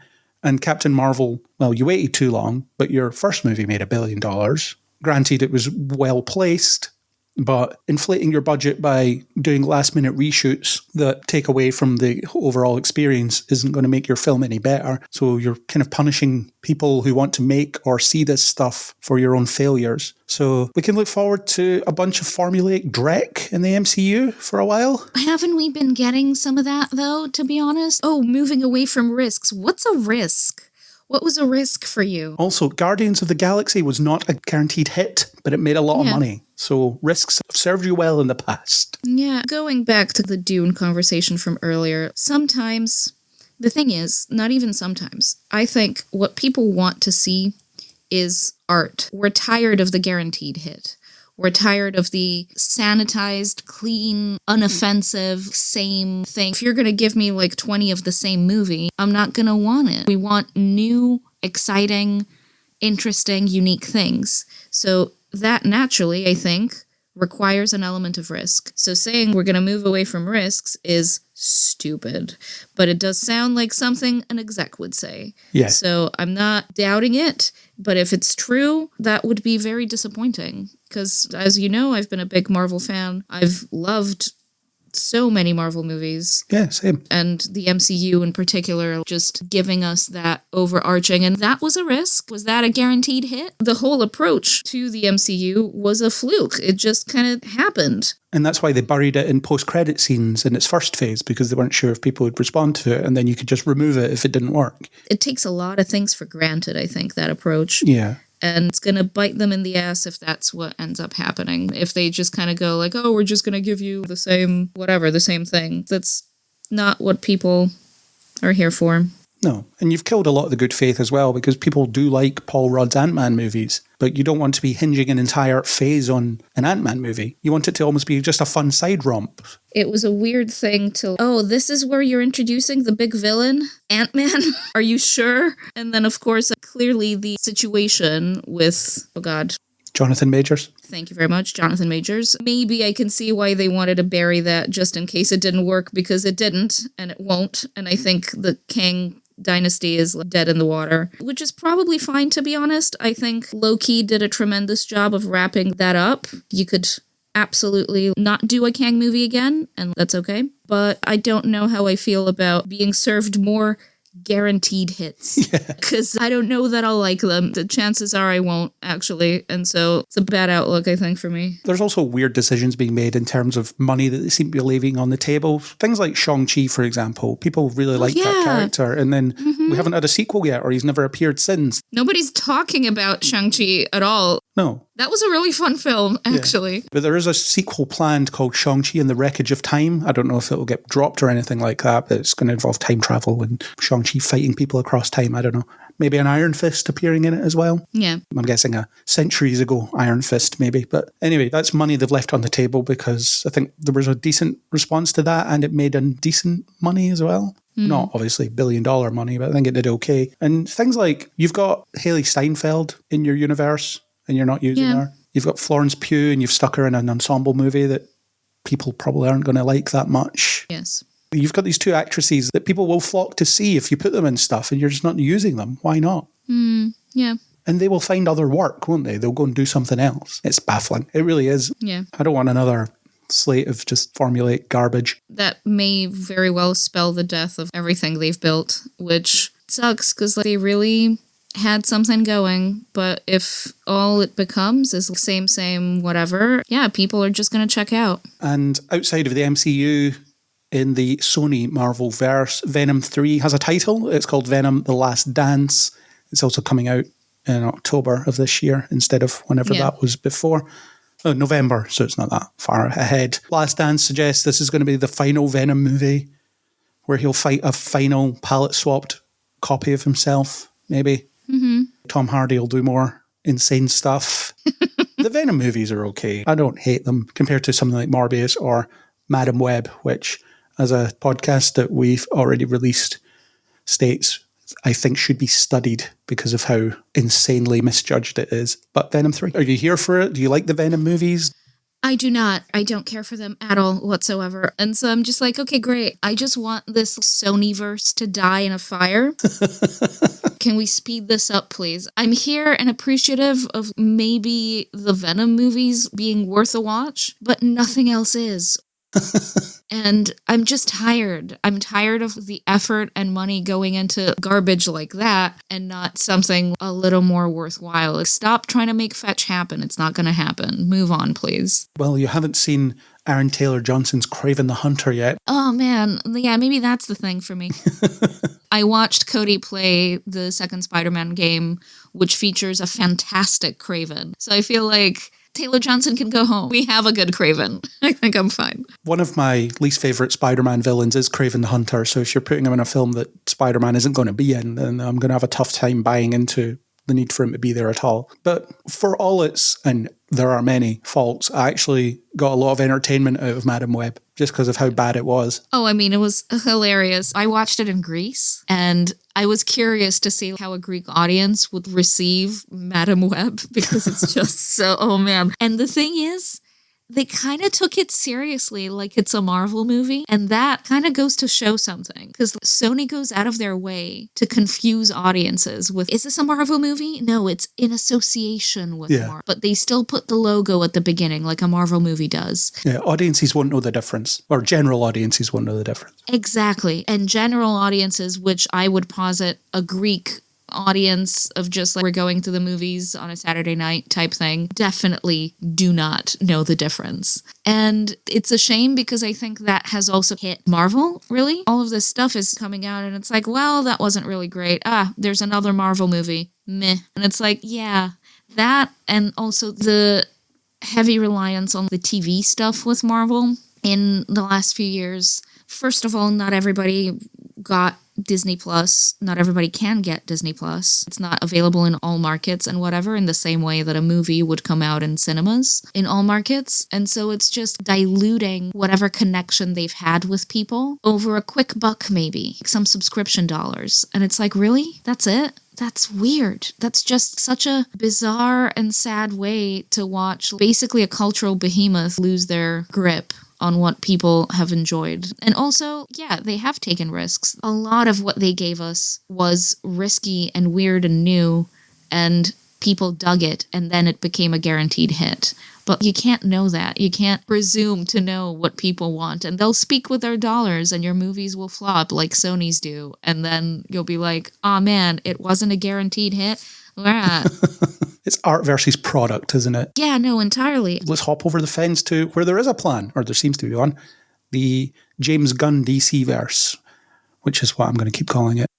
Until it has a catchier name? Well, I think it's just the DCU now, as opposed to the DCEU, which is what the old one was called. But never mind. Anyway. Like it matters. Yeah. Superman Legacy is now no longer called Superman Legacy. It's now simply called Superman. James Gunn announced with a picture of the shield on the costume that looks really cool. And he said in his Instagram post, overjoyed to be announcing the start of principal photography on Superman today, February 29th, which just so happens to be coincidentally and unplanned Superman's birthday. When I finished the first draft of the script, I called the film Superman Legacy. By the time I locked the final draft, it was clear the title was Superman. He added, making our way to you July 2025. Yeah, it makes sense. As a title shift, Superman Legacy suggests it's the third or fourth film in a series, rather than the early days of this character. I guess, but at the same time, it's a little confusing, because how many films are just called Superman? One. Oh. Just the original. I thought there were more. Oh, no, okay. Just the Richard Donner movie. People know of it as Superman the movie, but it's actually just called Superman. Okay, well, in that case, that's fine. I thought there were more just plain Superman movies. No. That's okay, I think. And there aren't that many good ones either. It's been long enough that you can have that. I'm really looking forward to this. I really want to see what James Gunn will do with this character. The cast is very good as well. Another piece is that Wendell Pierce is being cast as Perry White in James Gunn's Superman movie, continuing the trend of Perry White being played by a black actor. Yeah, I think that's fine. He's a great actor, so I'm excited. Yeah, try not to make the joke about Perry Black, but there it is. Oh, stop it. I saw someone make that joke when it was announced. Pretty low-hanging fruit, isn't it? That's easy enough to get to. Mm-hmm. Are you excited for James Gunn's take on Superman? Do you think he'll do a good job? I'm sure he will. I've liked him as a filmmaker. I liked The Suicide Squad. Title nonsense. I enjoyed that. I loved Guardians. I've loved all the Guardians movies. Here for it, but also I'm not really a DC person. I feel like my enjoyment of DC movies, even in the past, thinking about Batman films or anything that comes from that world, I just tend to like those less. It's just the sort of superheroes I like. So I'm not the target audience per se. I'll probably watch whatever comes, Superman and whatever else he comes up with until he gets fired. My problem really is kind of with WB and the bizarre business choices that drive that company that affect the art. It bothers me. More so than, I kind of don't like DC superheroes as much. They keep trying to catch this golden goose that really was luck and positioning of Marvel in 2008. You can't replicate that. You can't copy it. You can't copy their homework. You can't get Joss Whedon in to do a movie and suddenly everything's perfect and you're making billions. You can't get James Gunn to run your universe because look at all the great Guardians movies he made and he rescued the Suicide Squad, so maybe he can do it. I'm sure it will be fine, but by that point, audiences might have already moved on, and this thing you're making was for them 5-10 years ago. It's not for them now. The money that they're expecting and that they're banking on may never materialize, and that's not James Gunn's fault, although they probably will say, we're going to fire him and we're going to bring, I don't know, name a filmmaker, Wes Anderson. Doing a DC. Who's an auteur? Wes Anderson. That's an idea. Yeah, here's an idea for you. Wonder Woman as filmed by Wes Anderson. Maybe it's for some people. I don't know. I'm not sure what the scope is business-wise that's driving all of this long-term. And I don't think that their business planning has made any sense. Truly, in the last few years, it's just all been bizarre.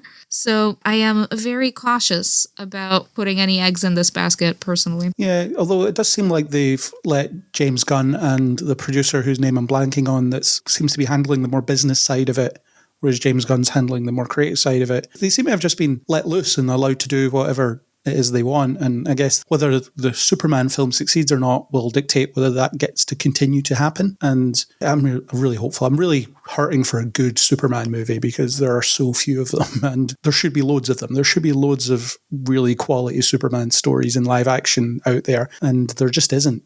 But I'm encouraged by this. I think he's cast it quite well. And I think in terms of you're more of a Marvel person than a DC person, if they get Superman right, you might gravitate towards it because him and Captain America are effectively the same person in terms of their values and so on. So I think that if they do that right, if they get that earnestness right, then that will be something that draws people to it, or it will draw me to it, certainly. I don't know if people are more inclined to go with the dark and brooding Batman stuff. I'm personally sick of Batman. I could do with 10 years of no Batman films, quite frankly. Yeah, genuinely, yes. But that's not going to happen because he's their cash cow. And I guess we need to turn Superman into their cash cow somehow. But I am encouraged by this. I feel like at least James Gunn has a plan that he's following. And hopefully he'll get to continue to do that. And hopefully his Superman film does really, really well and is really, really good. Yeah. So still with DC, we have a live-action Teen Titans movie in development. Set to pen the script after being tapped by the studio to write Supergirl Woman of Tomorrow is Anna Nagura, however you pronounce her name. No word yet on a logline for the film or who will be producing. A director for the project has not been set. The Teen Titans are one of the heavily recognisable DC brands because of the slate of cartoons that people really liked. Teen Titans Go to the Movies, for example, did really well and was really funny. So this makes sense to bring them into live action. They tried it with the Titans TV series, which is apparently questionable in terms of quality. I'd never actually watched it because it just seemed too juvenile edgy for me based on what I'd seen of it, so I didn't bother. But I'm reasonably keen for this. Plus a bunch of teen heroes that teens can look up to. Absolutely. I've always liked the Teen Titans conceit, just as an idea. It's been great, and the animated shows were pretty decent. So I do think that there's potential here, for sure. And also just discovering new actors that can be the new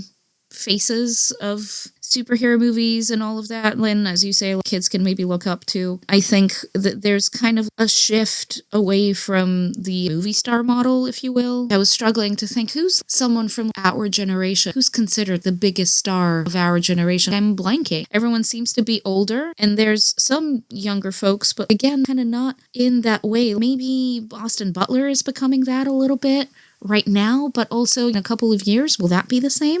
Chris Hemsworth, sort of, because he does a lot of leading man things that tend to be sold on the fact that Chris Hemsworth's in it. I guess, but he hasn't really made anything that isn't blockbustery in some time. So like a versatile guy who can be in loads of different things, you know, like Tom Cruise is in something, then you kind of have a sense of what that's going to be. So any opportunity to find new talent is good. So hopefully that'll be nice. I'm keeping an open mind here. Yeah, we'll see how that goes. Since you need to go and we need to magically transition to someone, can you open this envelope that I'm going to hand you and say, and the award goes to Bo Nicholson, and then he'll magically appear, hopefully, if I've cast the spell correctly. Oh, well, let's see. Maybe you've given me the wrong envelope and I will summon the entire cast of La La Land instead. Ryan Gosling doing the rest of the news, that'd be all right. Yeah, that's all right. Let's see. And the award goes to Bo Nicholson. Well, thanks for chatting. He should appear momentarily. Thank you for doing your half of the stuff. My absolute pleasure. See you guys later. Wow. Wow. Thank you so much to the not the Academy, to Kneel Before Pod, the whole team at Kneel Before Blog, especially Craig. This honor is beyond my wildest dreams.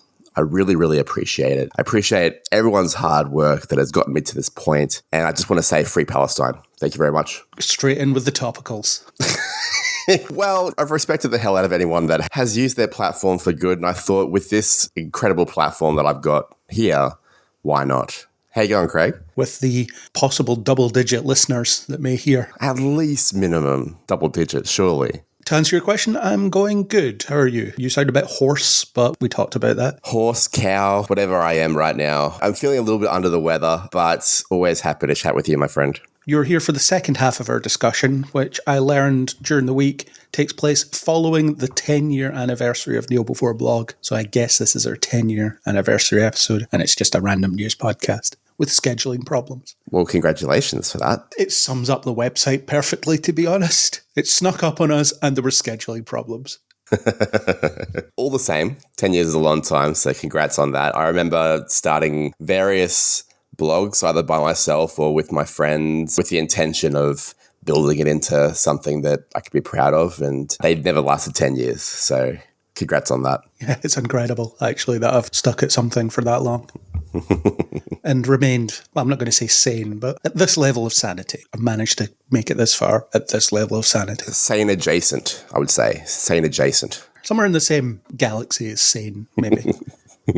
So nominally you were here to talk about the Oscars, and you've been drafted in for some extra work. So that's the beauty of the award. That's your prize. That's the additional prize you get for the award. I know that big Hollywood directors, they get loads of money. Christopher Nolan got 100 million or something like that for winning an Oscar, but you get to do extra work. Well, isn't that the bane of the working class? The reward for work is more work. Yeah, that's the thing about our class, is that it's never ending. The better you are at it, the more you get. So I'll take that as a compliment, I suppose. Yeah, so what was your take on the Oscar winners, just as brief as you like? I know we won't go through every single award because that would be insane, but there is a list of all of the winners in the show notes if you so choose to read that. It was mostly predictable in the major categories. We spoke a couple of months ago about the idea that Oppenheimer was going to kill everything, and it did indeed. It won 7 Oscars. The 7 that it won were locks by the time of the ceremony. When I say things are locks, it means that they're just done. That's a category that they are certainly going to win.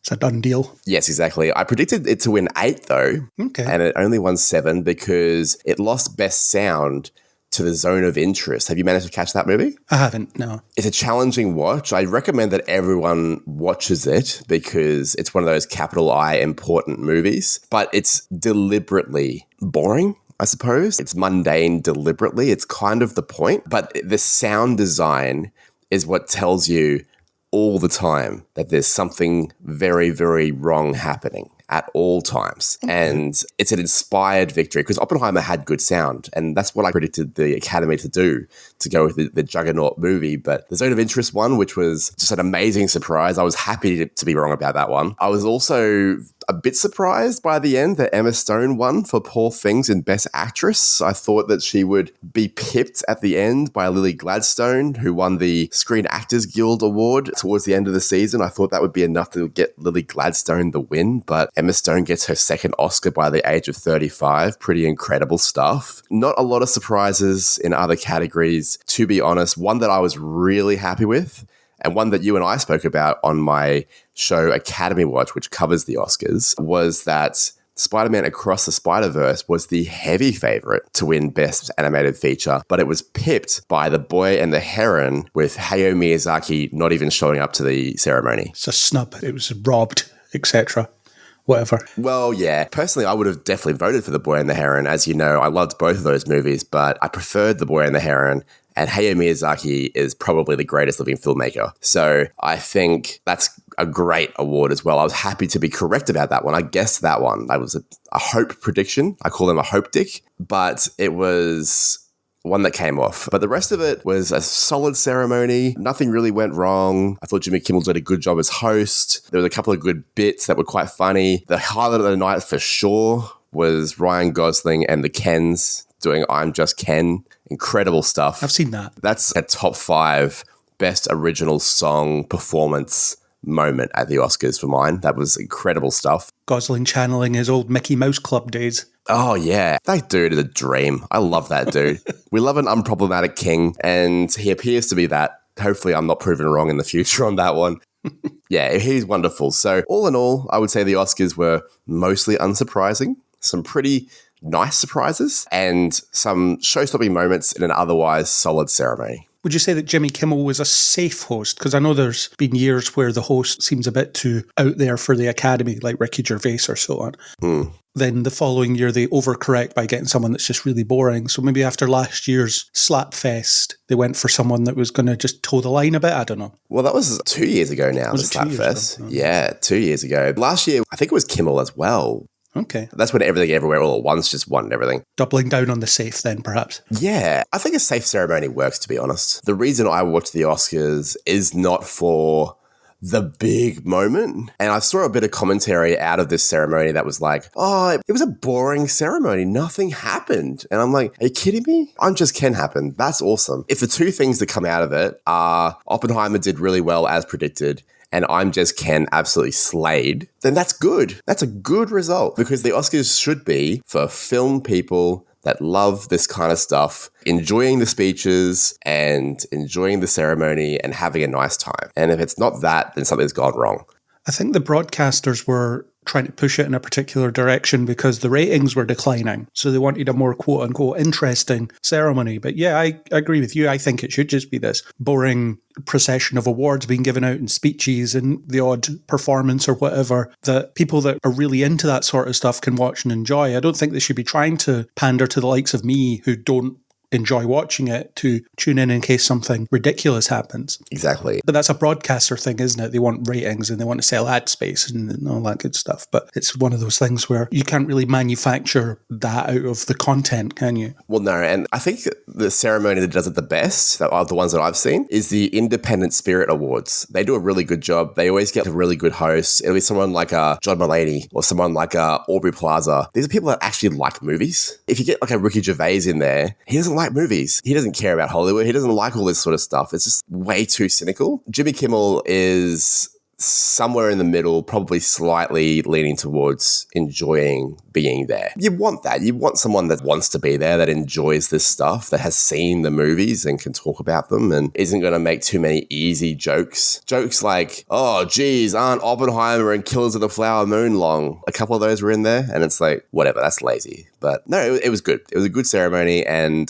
good show overall, I thought. Lots of worthy winners. There was a couple of the years that sort of misfired in terms of trying to get the entertainment because they did Seth MacFarlane one year and apparently he just played it straight and didn't lean into his comedic side too often. Yeah, because he likes movies. I didn't mind him as a host. He respects the craft, doesn't he? So he's not going to mock it for 4 hours or however long it's gone for. Yes, exactly. He loves what he does. He loves being in parts of the movies and the TV industry. So, of course, he's going to treat it with the respect that he thinks it deserves. Even Ellen DeGeneres, I thought she was a pretty good host the year that she did it. I thought that was fine. Obviously, she's turned out to be not such a nice person. But people like that enjoy movies generally, I think is a good choice. Hugh Jackman brought a bit of class to it. Yeah, Australian legend. Star of such blockbusters such as Wolverine and X-Men movies, and that's about it. Is he in Wolverine, is he? Yeah. And one of my actual favourite sci-fi action movies, Real Steel. I knew you were going to say that. Which I think is underrated, massively underrated, or underseen. I don't think it's underrated. I think everybody that saw it loved it, but I don't think enough people saw it. I'm sorry to tell you that not everyone that's seen it has loved it. I thought it was great. Rocky with robots. I don't remember it that well, to be honest. And then Vin Diesel's going to make his own Rock'em Sock'em Robots movie. But they already did it. It was called Real Steel. And Vin Diesel's version will be infinitely worse. Yeah, I was going to say, what's the only way you can improve a movie like Real Steel that has a concept and charismatic actors? And heart. Yep, have the same concept and just take away all of the charisma. Just suck it out and then we'll see how we go.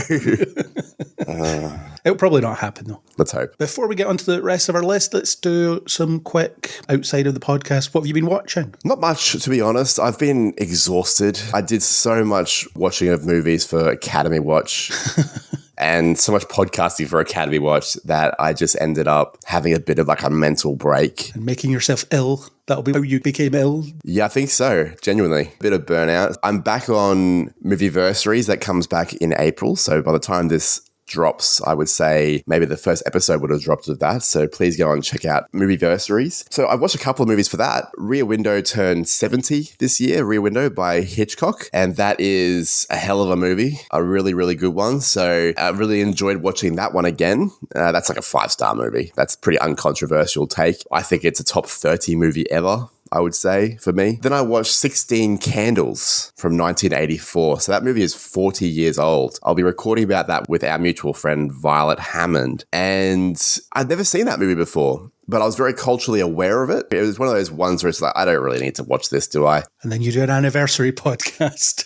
Yeah. And then Violet's like, oh, we've got to do this movie because the brief of Movieversaries is the idea of celebrating. Yes. In the case of Rear Window, it's like, let's celebrate it and reevaluate it. Like, how does it stand up to today's lens? And 16 Candles is more of a reevaluate it movie because holy heckers, that movie is going after everyone. If you are LGBTIQA+, it's going after you. If you are Asian or Eastern European, it is going after you. If you are disabled, it is going after. If you're a woman generally, it's going after you. If you've got body issues, self-esteem issues, it's going after you. And it's brutal. The South Park approach will just offend everybody. Well, kind of, but I think it's worse. Because it's concentrated into 2 hours. Have you seen it or can you remember it? I've not seen it, no. Oh, well, there's a whole ass storyline where there's I'm just going to use the word and you can choose whether to bleep it out or not, but rape, right? There's a rape in the movie that is carried out against an unconscious person at the encouragement of that person's boyfriend to a minor, just being like, hey, you've always wanted to get with the prom queen. Here she is on a platter for you. She won't know the difference. Yikes. And it's played for laughs and encouragement. And the one that does it is kind of one of the nice ones. They both are. And it's just like, what? Wait, what?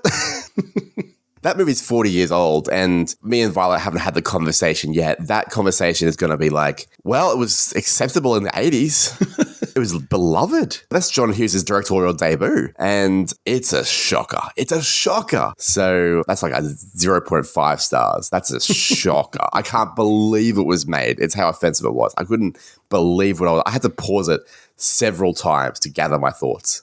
I'd be like, okay, bro, you can make it. Get through this. Intense. It was shocking.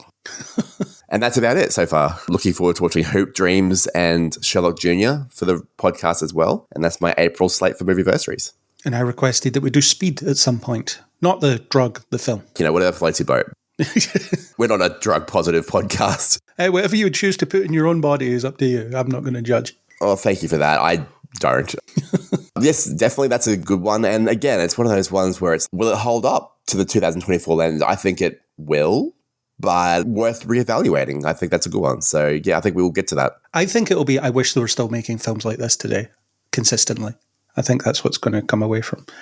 Maybe. I'm getting to see it on the big screen fairly soon, actually. That's why I thought of it. Cineworld, my local cinema chain, are doing a action season, and that's one of them. As good a reason as any. And yeah, I look forward to discussing it with you at some point. We haven't slated it in as time for it yet, but I think we will at some point this year. Yeah, we'll figure it out. I'm guessing for plugs then, Movieversary slots nicely into that. And of course, people can go back to your Academy Watch episodes, which aren't relevant anymore in terms of the predictions, but are certainly relevant in terms of the conversations about the films themselves. Yeah, I had some really great ones with, obviously, you, as I mentioned earlier, Violet. Ones that in particular that were really personally satisfying episodes, with all respect to people that weren't in the episodes, were the Past Lives episode with Andy and the Barbie episode with Violet. I managed to get Violet crying. That's worth hearing. It wasn't my fault, but she did cry in my presence. So I'm taking the credit for it. And the Past Lives episode, because those two I get quite personal. When I get quite personal in my podcasting, I feel like I'm being vulnerable and open, and it feels really worthwhile stuff, because for all of our shows, whether it be a news podcast like today's or a movie analysis or prediction podcast, whatever it is, I think our point of difference as a smaller podcast is what we can personally bring to it. So it's those episodes where I can really put my personal stamp on it that I feel most proud of, like our Tick Tick Boom episode a few years ago. So yeah, I was really proud of a bunch of the episodes. So they are worth listening to, even if you're not interested in the prediction side of it. And you can listen to the predictions bearing in mind how they turned out and think, they were way off or they were close. We were pretty close the whole season, to be fair, so I'll definitely take that. Cool. I did all my we've been watching and plugs earlier in the programme, but since then, because time has moved on, I have seen Ghostbusters Frozen Empire, and I hated it. I thought it was terrible. If you've got your bingo card ready, then you're about to cross off a square, but the original Ghostbusters is treated like a sacred text by Ghostbusters movies. It's the idea of these legends, these heroes, they saved the world back in the 80s, and we're trying to live up to that. They just can't let it go. They just really can't let it go. They can't just make a Ghostbusters movie. It's all about reverence for the craft of ghostbusting, because it's this dynasty that you get to belong to now, because it's Egon Spengler's children and grandchildren that are now inheriting the mantle. It's just nonsense. And the film takes 3/4 of its runtime to actually begin with the threat that you see in the trailer. Bill Murray turns up to do absolutely nothing for 2 scenes. Love that. It's just time to get rid of this franchise. Just leave it alone. I know that you can't do that nowadays, but let it lie fallow for 10, 15 years before you pick it up again. Wait until Bill Murray and Dan Aykroyd die and then try again, because then you can't bring them back without making them CGI ghosts, I suppose, which they already did in Afterlife. They'll bring them back, don't you worry. They'll bring them back. The film introduces this concept that Winston set up of this paranormal research outfit. Okay, we're trying to understand how the ghosts work, and we're trying to figure out different ways to fight them and store them and all that stuff. And I'm just thinking, there's your on-ramp. That's your continuation of Ghostbusters right there. And then you can have just Winston there as your connective link between the old and the new. Mm-hmm. And you do your new thing with this new company that's an evolution of the Ghostbusters concept. But no, they're always going to be, we need the 30-year-old hearse driving around shooting lasers at ghosts. Nah, not for it anymore. That's it. Stop it. Well, luckily, I'll get paid to watch that one, I think, so I'll look forward to that. But the audience seemed to be really into it, which upset me even more, actually, because they were laughing at all the cringy Paul Rudd quotes the Ghostbusters theme lyrics and all that kind of stuff. Mm-hmm. No, the fandom deserves better than this. Or maybe they don't. No. It's the feed slop to the pigs principle, isn't it? It really is. Feed slop to the pigs because the pigs love their slop. Who are you going to call? Yeah, stuff like that. Come on, everybody. Have some self-respect. Laugh at something that's actually funny. Or maybe I'm just the curmudgeon. Yeah, they can have their Ghostbusters franchise. It's just not for me anymore. This is where you and I agree. I have this argument sometimes. I see a lot of kids' movies because the person that I work with sometimes just wants to watch kids' movies. So I'll watch, the Peppa Pig movie and all that sort of garbage. And it is garbage. It is absolutely nonsense, the amount of kids' movies that get pumped out into cinemas. And people will sit there and say, Bo, just relax. They're just kids' movies. And I'm like, no, don't relax. Up your standards. Kids' movies can be good. They should have a good core moral, and they should have a bit of craft, a bit of love and TLC. And the ones that don't stick out like a sore thumb for a reason, they're not good. Let's have standards. And that goes for nostalgia bait movies, and it goes for gross out comedies. Gross out comedies can be good. They don't have to be rubbish. Most of the time, they just are, though. Let's have some standards. Let's have some self-respect. Let's expect people that are good at crafts to actually go out there and make good things that we enjoy. Well, there's 2 kids' movies on the list that might qualify as being really good examples. The Wild Robot, which discussed with Kat earlier, looks really good. And Inside Out 2, of course, looks very good. I loved the first Inside Out, so fingers crossed on that indeed. Anyway, let's move on to the remaining trailers. Only 4 appeared in the intervening time, which is nice. Although I'm sure 5 minutes after recording, another 5 will appear or something like that. That's the way the cookie crumbles. So let's start with Chaos, which I would say qualifies as a teaser. You've got Jeff Goldblum playing Zeus, as in the god. He's tracksuit Zeus. It has good talent behind it. The writer of The End of the Effing World, I'm not going to say the full title, and the producers of Chernobyl. So there's some weight behind this. I like Jeff Goldblum. Some people seem sick of his shtick, but I'm not. So I might get some entertainment out of this. I certainly laughed at the trailer. I am confused about this one. For example, I'm looking at the IMDb for it now. Charlie Koval is the person you're referring to that wrote The End of the Effing World, which I enjoyed. I really liked that show. I'm looking at the IMDb for it. Jeff Goldblum is obviously in the trailer that we saw, but he's not mentioned at all in the cast. There's a bunch of people that are. Debbie Mazar, who has one of those faces that people will recognize. She's in 8 episodes. A whole bunch of people are in 8 episodes or 6 episodes or 4 episodes. And there's no acknowledgement of how many Jeff Goldblum is in. Interesting. So I'm curious about that. Greek mythology isn't really my thing, but Jeff Goldblum is. I'm kind of with you. I'm not sick of him. I think he's fun. Charlie Koval has earned my interest. It's only a short season of 8 episodes, so that could be just the tonic. We'll see what it's like, I suppose, but I'm curious about this for sure. Yeah, it could just be a case of IMDb not being properly curated and updated with Goldblum in it. I think the trailer, it was suggested it was a surprise that he was in it. Yeah, and then they center him in the trailer. Yeah. Well, look, he's in this. Yeah, pretty obviously. This thing that everyone's been talking about for years, turns out Jeff Goldblum's actually in it. No one's been talking about it at all. I was going to say, I haven't heard anything about it, so that's news to me. But that's the way the trailer plays it, as if you had no idea that Jeff Goldblum was in this thing that you've not stopped thinking about. This is the first I heard of it, but cool. Yeah, maybe that's a good technique. It didn't really work on me, but could be worth checking out. I won't make it a top priority. I very rarely make anything on Netflix a top priority these days. I'm considering getting rid of it, to be honest. Well, I don't have Netflix anymore, so I don't make anything on Netflix any kind of a priority. So you probably won't see it then. Well, there are always ways. Of course. I can go around to a friend's house who also has Netflix and then monopolize their TV the whole time I'm there. I could do that. You could, and that's probably short enough that you could actually do that in one setting. Or I could do something else. No, you couldn't. It would just be seeing it at your friend's house for sure. I, of course, mean I could pay for a month and watch it. Yes, of course. We can pay our overlords lots of money for middling to average content. I might watch it. It looks interesting enough. I hope it's good, but I'm not overly excited. Sure. The next trailer is You Shall Not Sleep Tonight, which is a horror anthology, and I saw fit to take a bit of notes as to what this thing actually is, because it's difficult to glean from the trailer.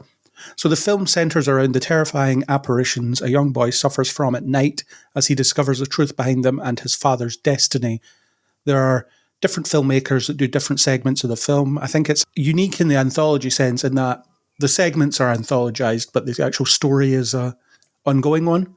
So it's almost like they've stitched together a TV show in a way, or a series of vignettes that are all focused on one character. But I found that interesting because it means you'll have a bunch of horror sequences, really, but all directed by different people. So you'll get a different flavour, a different vibe throughout the film, hopefully. Yeah, it is interesting. I am not a horror person, as you well know. I don't think the trailer looked good. For example, the makeup, any CG stuff that's in it, I was just kind of like, this doesn't look particularly strong. I didn't recognize any of the actors or filmmakers, so I wasn't drawn to it in that sense. So maybe it's just one of those little interesting ideas that some indie filmmakers have come up with that they're just like, yeah, let's do this. And maybe it turns out to be a really great success story, and I hope it does. But I've got to say I was not drawn to it. The idea of the anthology is an interesting one. I actually don't mind an anthology film. One of my faves ever, Pulp Fiction, that's an anthology film. I really liked Wes Anderson's The French Dispatch. That wasn't as well liked by people, but I really liked that. I don't mind an anthology movie.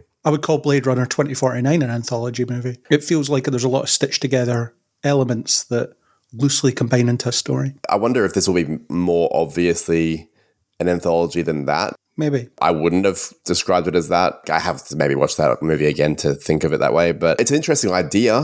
Hopefully it's good. There's another anthology. It was actually a Oscar-nominated short film this year called 95 Senses. It sort of goes through this man describing his life and how he got to the point that he did. It's an animated movie. It goes for about 10 or 15 minutes or something. And each of the 5 senses had a different animator doing that little part. Oh, cool. It was just wonderful. It was just absolutely brilliant. And it was directed by Jared and Jerusha Hess. Jared Hess is Napoleon Dynamite, Nacho Libre director. And yeah, it was just wonderful. And so, yeah, if you get a slightly different flavor, maybe a different filmmaking style, this could be a surprise hit. I just don't think it will be. As far as I know, the directors involved are well known within the horror sphere. Maybe not so much the mainstream sphere. That explains why I don't know them, I guess. The article I was reading was on a horror website, and the way it was written, it was as if these 4 people are doing it, and that's exciting. Guillermo Carbonell, who is that? But to me, that's the best horror that I find is the ones made by people I've never heard of, these things that come out of nowhere and then capture people. So I'm sure It Follows was that, and that's great. And as I frequently refer to it incorrectly, Talk to the Hand, talk to me. That was from your neck of the woods, made by people that no one knew, starring people that no one knows. Yes, Australian legends. Well, they are now, yeah. That brother team. As soon as you're Australian, you're an Australian legend. That's going to be a consistent theme throughout my appearances here. The most well-known actress in it was because of Lord of the Rings. Mm-hmm. Yeah, it could be great. Hopefully. Hopefully, if we ever see it, which I honestly doubt, but you never know. We'll see.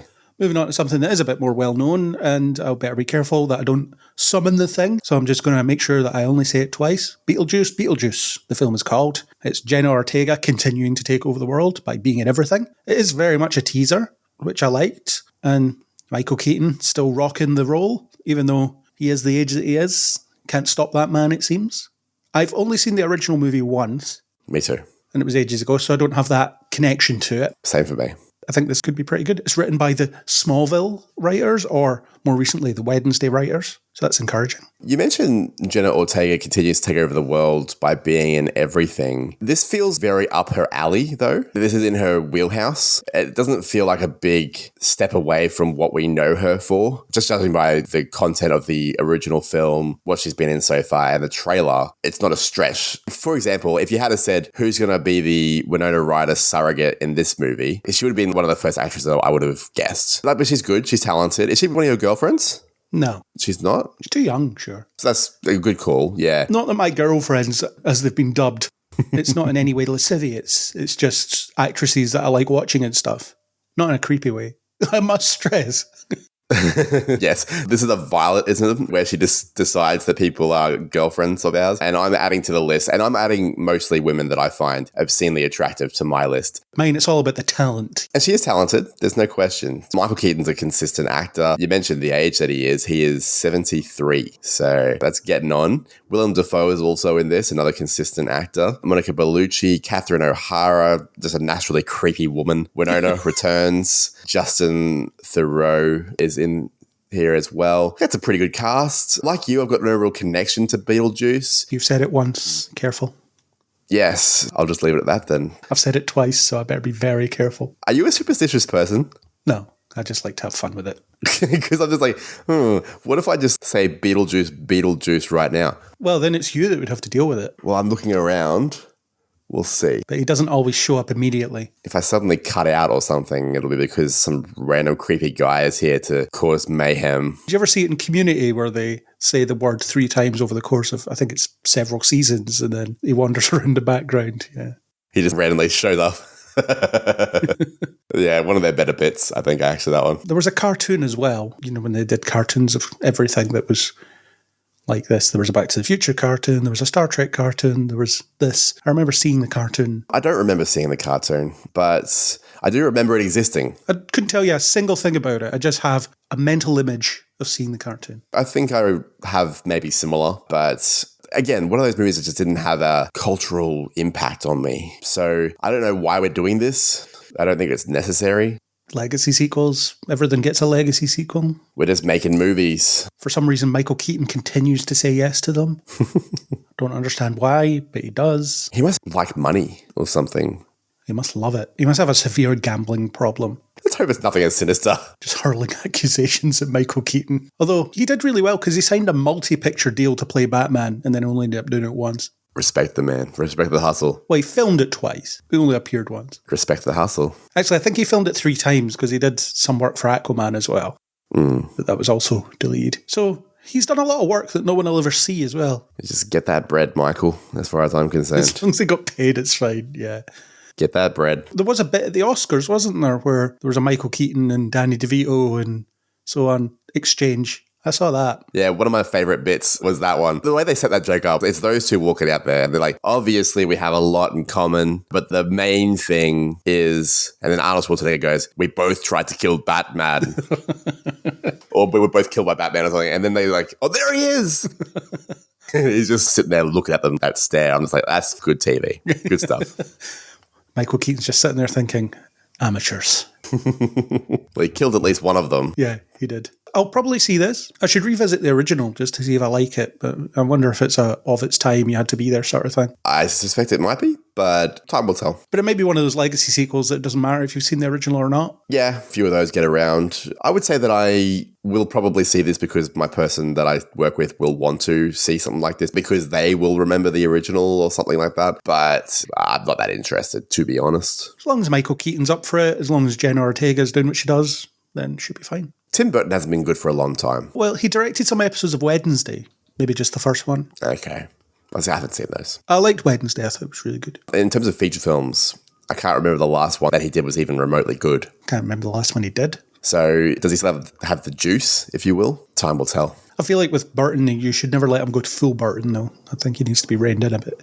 That was something that was learned from Batman. Batman Returns, it's too weird. Let's not do that again. Oh, so that's interesting because I think Batman Returns was a swing and a hit. In terms of did I like it or not, I did. And I liked it maybe less than Batman, but I think that's just a Jack Nicholson thing. He was just chewing the scenery. He was incredible. I unironically enjoy Batman and Robin because I think it knows exactly what it's trying to be and does it very well. And the only actor who's aware of the film they're in is Arnie. He's the only one that understands. You are on an island on that one, I think. That one is Craig Island. You own that one. I don't know. There's more of us out there, I think. No, they can join you on your island. I don't know if I want them to join me. I don't like other people. I'm just on my island. It's fun. Let's move on to Alien Romulus, which is not a Star Trek crossover.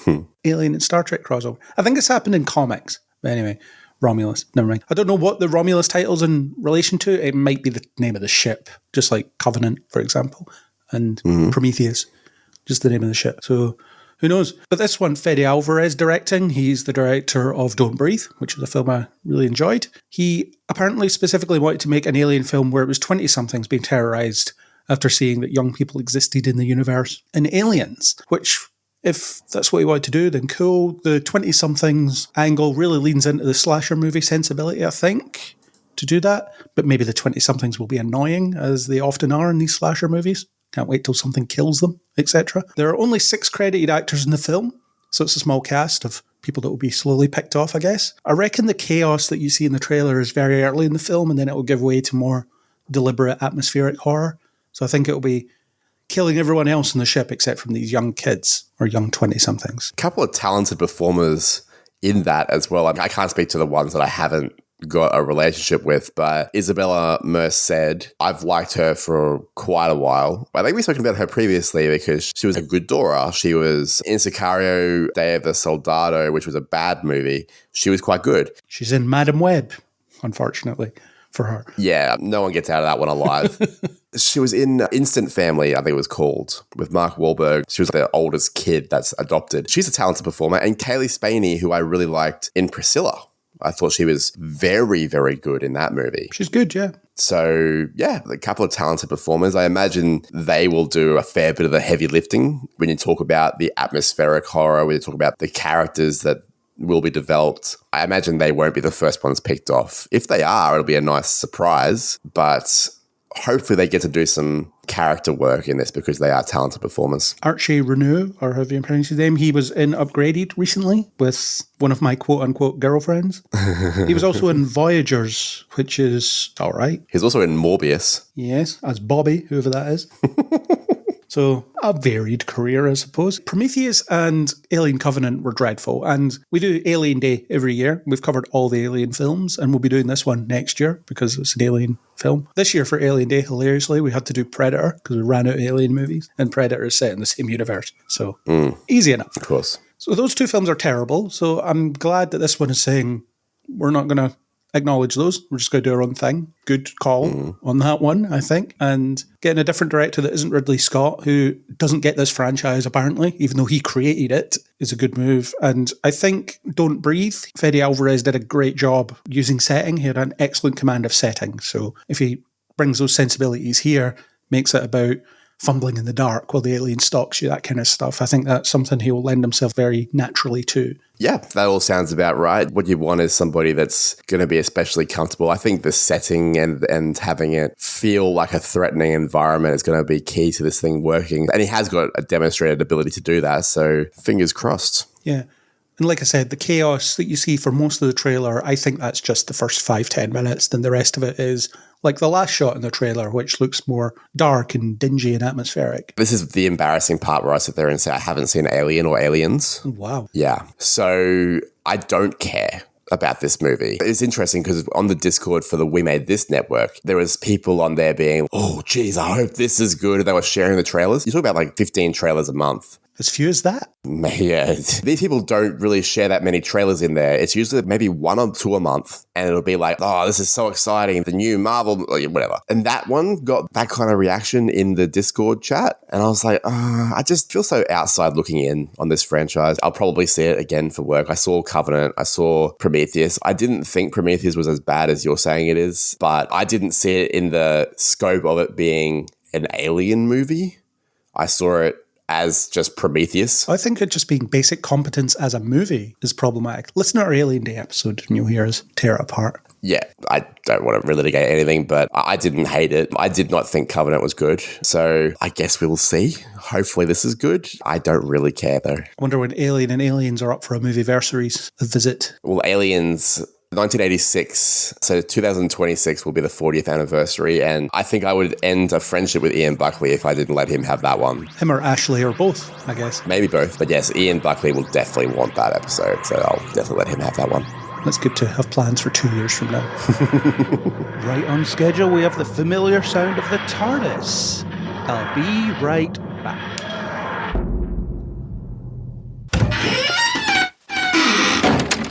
Isaac, you always arrive right on time when there is something to discuss. I'll give you that. Your TARDIS is well keyed to news appearances. Yeah, well, it's a Type 70, so I can land it where I actually needs to be used. Yeah, or it just drags you off when it drags me off. There's a cameo to be made. I mean, you summon it, so it's whatever you're doing. Sometimes I do, sometimes I don't. It's just convenient whenever Doctor Who things happen. It is always very convenient, and there is Doctor Who stuff to discuss. There is, but we're not going to start with that. We're going to start by talking about the Penguin, because you actually might care about it, and Bo does not.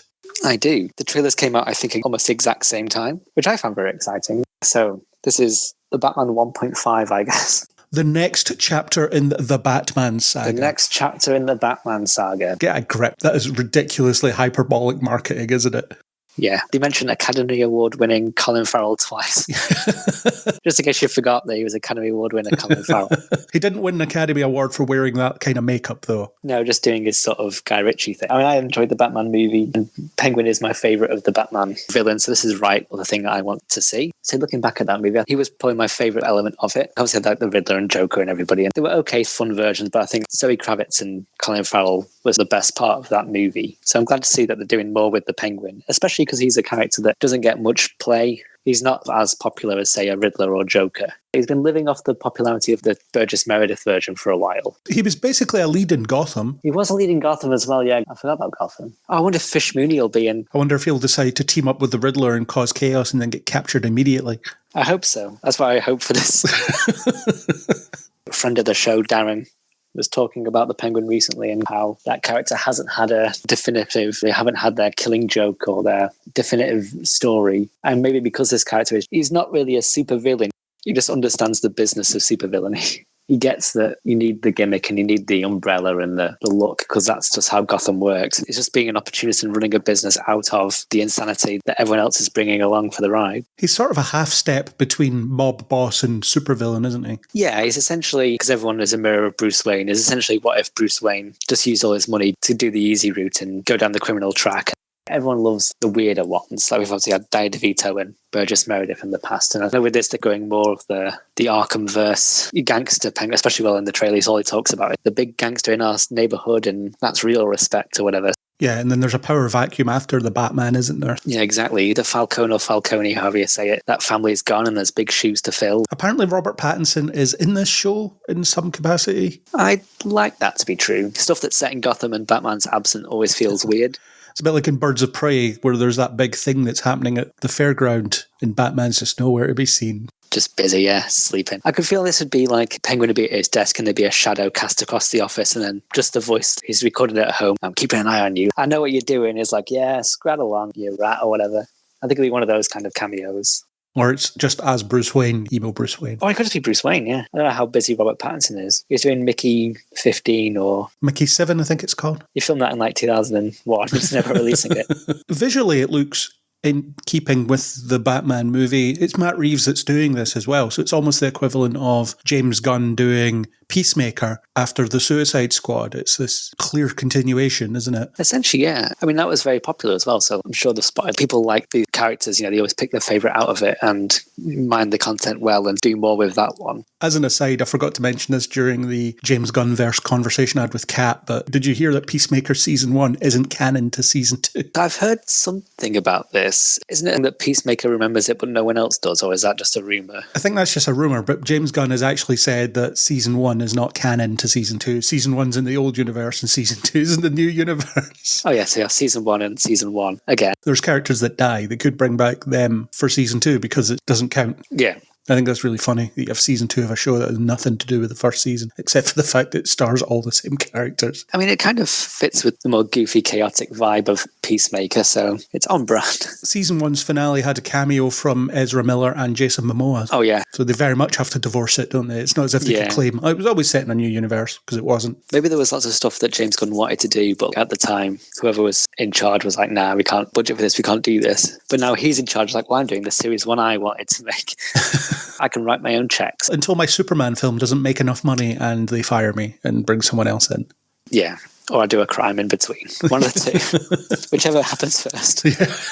Until someone digs out the tweets I made. Yeah, digs out another tweet. But the Penguin, I think it looks fine, but I don't think it's for me. It's still in the same vibe. I'm looking forward to it. I'm kind of hoping that they use this to flesh Gotham out a little bit as well. Like, it'd be nice to see a few more named villains. Kind of like in the same way we mentioned the Birds of Prey movie. With that movie, I felt like there was an opportunity to bring in a load of sort of Z-listers who could be after them, who could be working for Black Mask. And I think in this case, obviously, this is more gangsters and power plays. Obviously, we've had Falcone, the Falcone family. We could have the Maronis, and we could have some of the old-fashioned sort of thug characters, or even, I don't know, like a Harvey Dent or that sort of stuff. Things that are Gotham-y that you don't necessarily have time to put in the movie, but you can have going on in the shows as well. That's what I'd kind of want to see in this. Before I saw this trailer, I was just thinking, oh, maybe it'll be sort of wheelings and dealings that Batman wouldn't necessarily know about, but then there's explosions in the trailer. Yeah, there's explosions. Batman would know about them. I will admit, I did forget this. They always mention this, and I always forget it comes out. So every time I was like, there's a trailer for the Penguin. It's like, oh yeah, the Penguin show.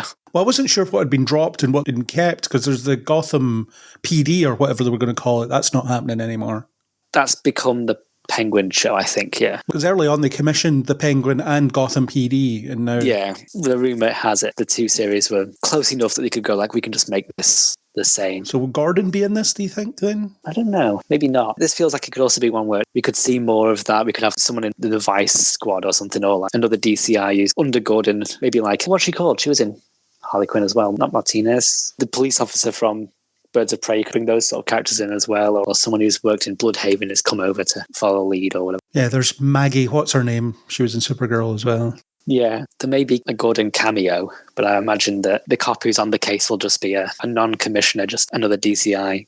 Yeah, maybe. As another aside, I can't believe that they're still allowing two Batman continuities to coexist that aren't connected. They're in different universes, but they cancelled Superman and Lois because there's another Superman thing coming out. Your logic doesn't apply universally, Warner Brothers. Doesn't apply universally, but Batman's different. Batman's different, yeah. You weren't on the Madam Web discussion, but a point that was brought up there was your general audiences don't know the difference. They don't know that Madam Web isn't an MCU film. They'll maybe see the Marvel logo and think, oh, okay. So when James Gunn goes to make Brave and the Bold, well, it won't be James Gunn, it'll be Andy Muschietti probably, but when James Gunn's universe Brave and the Bold movie comes out, people will be wondering where Robert Pattinson is. I'm not sure there'll be a Brave and the Bold. You don't think they'll get that far? I think because they already have a popular Batman set up. Like, we've already done one Batman movie that did well, and we're sort of doing this. I think they'll probably just go like, we'll just use this one. I'm kind of hoping, I think we mentioned this when we chatted about the Batman movie, but I'm hoping it gets a bit more like, you bring in your Mr. Freezes and the weird ones. I couldn't imagine the Batman coexisting with Superman. I also think it's more fun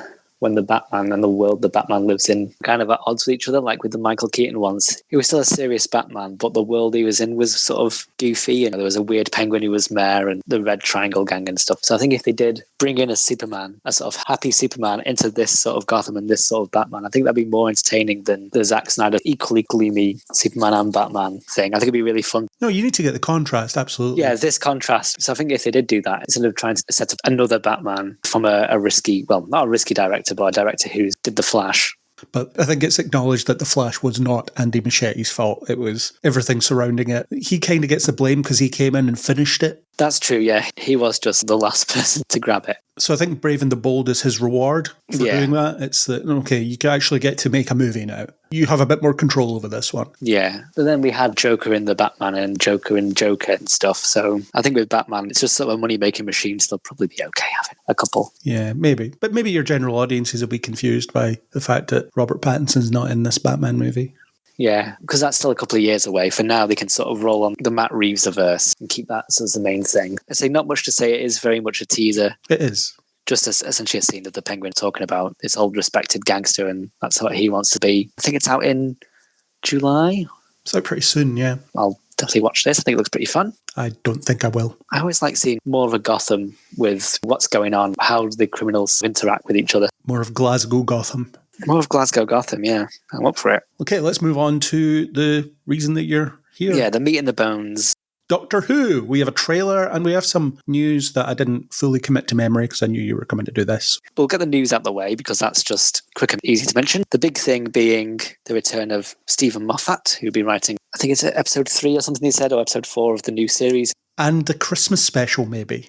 And maybe a Christmas special. And I think that makes sense. I think Stephen Moffat was a very good Doctor Who writer, and he's been away for a bit. Apparently, according to Rusty Davis on Instagram, he did ask Chris Chibnall if he wants to come back, but he was writing a book. He's like, I'm not going through that again. Leave me alone. Also, he has just finished it. That was 2022, yeah. So at least Stephen Moffat's had 2017. He's had about 6 years or so to be away from it. Aren't Chibnall's Russell T Davies era episodes some of the least popular ones as well? Stuff like 42 and all that. He did 42, probably. If I was Chibnall, I'd be like, nah, screw you. I'm not putting up with the abuse again. I think that's basically what I said.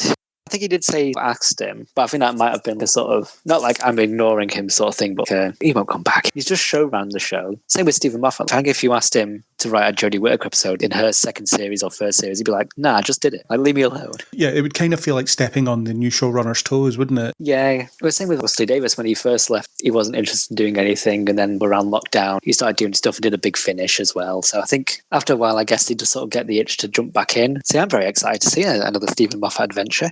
The one thing that concerns me slightly is there doesn't seem to be a lot of room for new talent to write Doctor Who, because we've only got 8 episodes this season. You have to assume that Davies is writing, 3 or 4 of them? Probably, yeah. Then Moffat's doing 1, so that's half the season already, at least. Yeah, we know that the Loki writers are doing 1.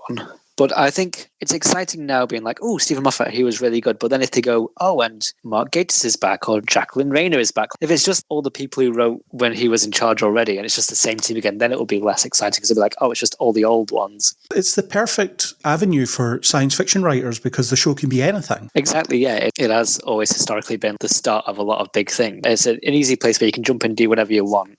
You're only limited by, budget, but you can play around with the budget a lot. So I think this is a special case. Yeah, I'd like a Stephen Moffat episode, a Christmas special, that's fine. But I think if he becomes a regular, that'll be more, don't take up valuable space where we could get a different voice or a new voice. He'll be running the show again at the new Series 5. Yeah, exactly. It could be a history repeat itself problem. We're just in an endless cycle of Doctor Who showrunners. I think for now, I'm optimistic. It'd be nice to see him back because he was very good. Doing just an episode, it'd be interesting. His best stories are just when he wasn't in charge and he was just given a blink or another one. One of his ones. Silence in the Library. The first half of the Library 2-parter, maybe not the second part. Yeah, the gas mask one. When he just didn't have the responsibility of the whole show. I think what he excels best at is not too many ideas at once. Even in his era, like Heaven Sent, where it's just Peter Capaldi by himself sort of once, and Blink is very simple. But I think his finales or his overly put together stories usually ended up being quite dense. So I'm kind of hoping what he does get is a relatively simple adventure just done very well. Yeah, we're hoping for a Heaven Sent, not a Dark War. Exactly, yeah. Not there's planes falling out the sky and then Davros is back and then this and this and this sort of style. Just for him to pick a nice lane and be like, there you go. We're 5 minutes in and I don't know what the episode's about. You've given me 3 full episode concepts already and I don't know which one we're on. I had a sip of tea and the story's changed. I picked the wrong moment to just look away at my cat for a second. No, it's a different episode. There is another bit of news, and I was thinking of bringing it up because it was confirmed, I think, last week or so. But it is quite spoilery. So I think what I might do instead is just, if you haven't seen it, you don't want to know about it. Because it's one of these very obvious where the story's going casting announcements sort of things. Also, is it a confirmed returning character? They're a new character, but it's very obvious from what it is, what this character links to. Or it's like, okay, that's exactly what this is. So I think what we'll do instead, I'll sort of say, if you want to look into it, someone on Twitter will tell you this actor is confirmed in this show playing this named character. If you want to look it up, then be warned, it'll take you maybe halfway through the first paragraph to figure out what the story is. In very vague terms, they've announced the woman who's playing a character that if you read into what's going on, it kind of gives the game away. So if you want to know, you can. I don't want to know. We'll assume you don't, and we'll assume the listeners don't as well. So we'll just not bring it up. Despite me doing a news podcast where we pick apart news tidbits, I quite like to be surprised when I'm watching things. Exactly, yeah. And it tends to happen during Doctor Who, actually, because I never seem to look too far into what they're doing. Yeah, it's sort of one of the worries I was bringing up before about when they were filming the David Tennant stuff. And we were seeing footage of Shooty Gatwell before David Tennant's series one, or we've seen the new companion in action before we've seen the new companion. I think it's one of these sort of ones where they're announcing this stuff a bit too fast. We wouldn't have known, so you don't have to tell us sort of situations. When everyone was speculating that Neil Patrick Harris was playing the Toymaker, and then it just turned out, oh yeah, we're just going to tell you he's playing the Toymaker now. Yeah, it's a bit of one of them. I still maintain that doesn't really make a difference, because most of your audience don't know who the Toymaker is, so whatever. Yeah. This one, it's not linked to a 60s missing episode. This is linked to stuff you can sort of figure out. We'll leave it at that then. Yeah, we'll leave it for that. Let's move on to the trailer then. What did you think of the trailer? This looks really fun. I have now watched the trailer as it was supposed to have been watched instead of the weird grey version that they released by accident. Yeah, you'll need to send me the link to the properly coloured version because I couldn't find it. So I just went on the Disney Plus app and watched it via the Disney Plus app. You can just watch the trailer on like the Doctor Who setup page. Even in the UK? That's interesting. Yeah, well, it seems to be. I think it's the trailers on. Well, it's like Home of Doctor Who. I didn't think Disney Plus UK was getting Doctor Who. Going on iPlayer, but I think they're still advertising it. Okay. So was it on Disney Plus? I did watch another version. Or maybe someone just stole it from Disney Plus and put it. I'll have a quick look now. They made an absolute mess of releasing this trailer. They did make a mess of it. On Disney Plus, you get the proper coloured version, and then everywhere else you don't. How hard is it to release a properly colour graded thing when you already have it? Just put the same file everywhere. It's not on UK Disney Plus. So I think what must have been is someone had taken it from an American Disney Plus and put it on YouTube. That's where I must have seen it. If you can find it, I'll put it in the notes. Yeah, I'll try and send it. But yeah, other than the weird colour, I think this looks really fun. Yeah, it does. One of my notes is there's more instant history changes, played as a joke when Ruby steps on a butterfly and then she becomes a lizard. Yeah, there's a lot of hints to history changes because we've got the song changes, and I think there's a line that says anything is possible. So it looks like they're not as focused on that. I think there's more of a Stephen Moffatism. Anyway, fixed points in time and stuff. So I think this is more like, oh no, we can have more fun, which is nice to see, I think. Lots of different outfits for the Doctor, so it seems confirmed that he doesn't have a default look. Lots of different outfits. I think the closest to the default is brown leather coat and the greyish polo, but there's not a standard look, which I think is nice as well. He really ruins their flat. He lands the TARDIS in their flat. It's destroyed the roof again. Oh, that run-down rubbish flat that no one would want to live in. That's massive. Yeah, their terrible flat that would cost over $2,000 a month if you rented it. It's now got another great big hole in the roof. We don't get much in terms of plot details. We see one visual monster. There's a weird lizard monster. A big crocodile sort of thing. And we see a few villains. We see a few more hints of Jinx Monsoon's musical-themed baddie. Yeah, Mrs. Flood watches the TARDIS dematerialise and drops her shopping. A surprising amount of clips from the Christmas special. Yep. But I think they're just to remind everybody what the story was. I wonder if there'll be some flashbacks to it because they might not count on everybody having watched the Christmas special before watching the show. It might be the case, yeah, that it might be just that people might have missed the Christmas special, especially if it's more of an overseas thing and it wasn't as popular to watch it as Christmas. And then we just get, other than that, a lot of nice visuals, big explosions. It's kind of odd. It's very exciting, but it's not giving too much away. One thing I'll say is the Disney era definitely looks way more expensive. It looks more expensive, yeah. And apparently the level of reach it's got is unprecedented. I saw people sharing, look at this thing that Disney put on TikTok about Doctor Who. It's had more views than any Doctor Who thing that BBC ever posted. Well, that makes sense because it was very niche. Yeah, they're showing with a larger global output now. Yeah, so it looks like the prospect of Doctor Who being a a competitor to the likes of Star Wars and so on is a possibility. It looks like they're aiming for more fun. Yeah, this is a fun show. There are some hints of seriousness. Well, I mean, if it's just all nonsense. There's no sort of stakes, and yeah, it's not as entertaining. Yeah. It looks like there's some high emotional moments, such as Ruby looking at a destroyed London. Yeah, I think this may be a direct... There's an old Tom Baker story, one of my favourites, called Pyramids of Mars, where a relatively new companion says, what happens in the past, it doesn't matter because I was born after this, so I'm fine. So the Doctor goes like, all right, let's go and look. So they arrive back in the present day and it's just a wasteland. So I think they're sort of doing the same thing here. Bit like Eccleston's first trip with Rose was to the destruction of Earth. Well, there was a plan in that, the Writer's Tale book. They were going to do that same thing where Rose is like, it's fine. When I'm there, I think it's going to be in The Unquiet Dead. They're going to go back to present-day London just to be a Gelf-destroyed world. So I think they're now sort of doing that again. I think this will be a scene, they're in the 60s get-up, where it's like, oh, but what's in the past doesn't affect the future. It's like, all right, let's go back to the future and we arrive at the grey, destroyed London. Because that's a nice, fun reference. Or it could be something else.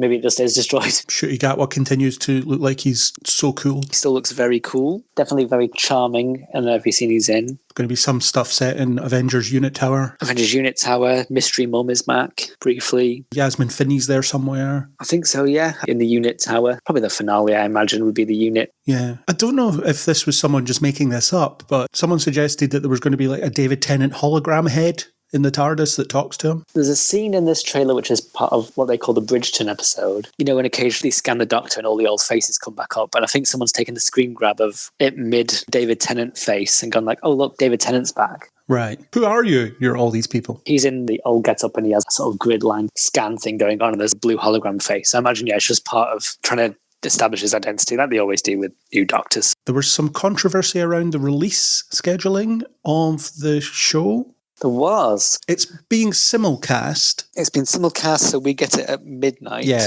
but it means that the Americans get it at like 7 o'clock or something. Yeah. It'll be released for us at midnight on iPlayer and then shown later on the Saturday or 6 o'clock or whenever on BBC One as normal. That's not uncommon for BBC shows. There's a lot of things where it's like, you can watch the whole season on iPlayer if you want, but also we'll continue to air this weekly. Yeah, that's what I thought. I was reading through the people saying, well, this is easy. People can just spoil it straight away. And I think you were saying people react quickly, but they don't go like the time zone is the same. So it's like America gets it in the afternoon and we have to wait till midnight. It's the same time.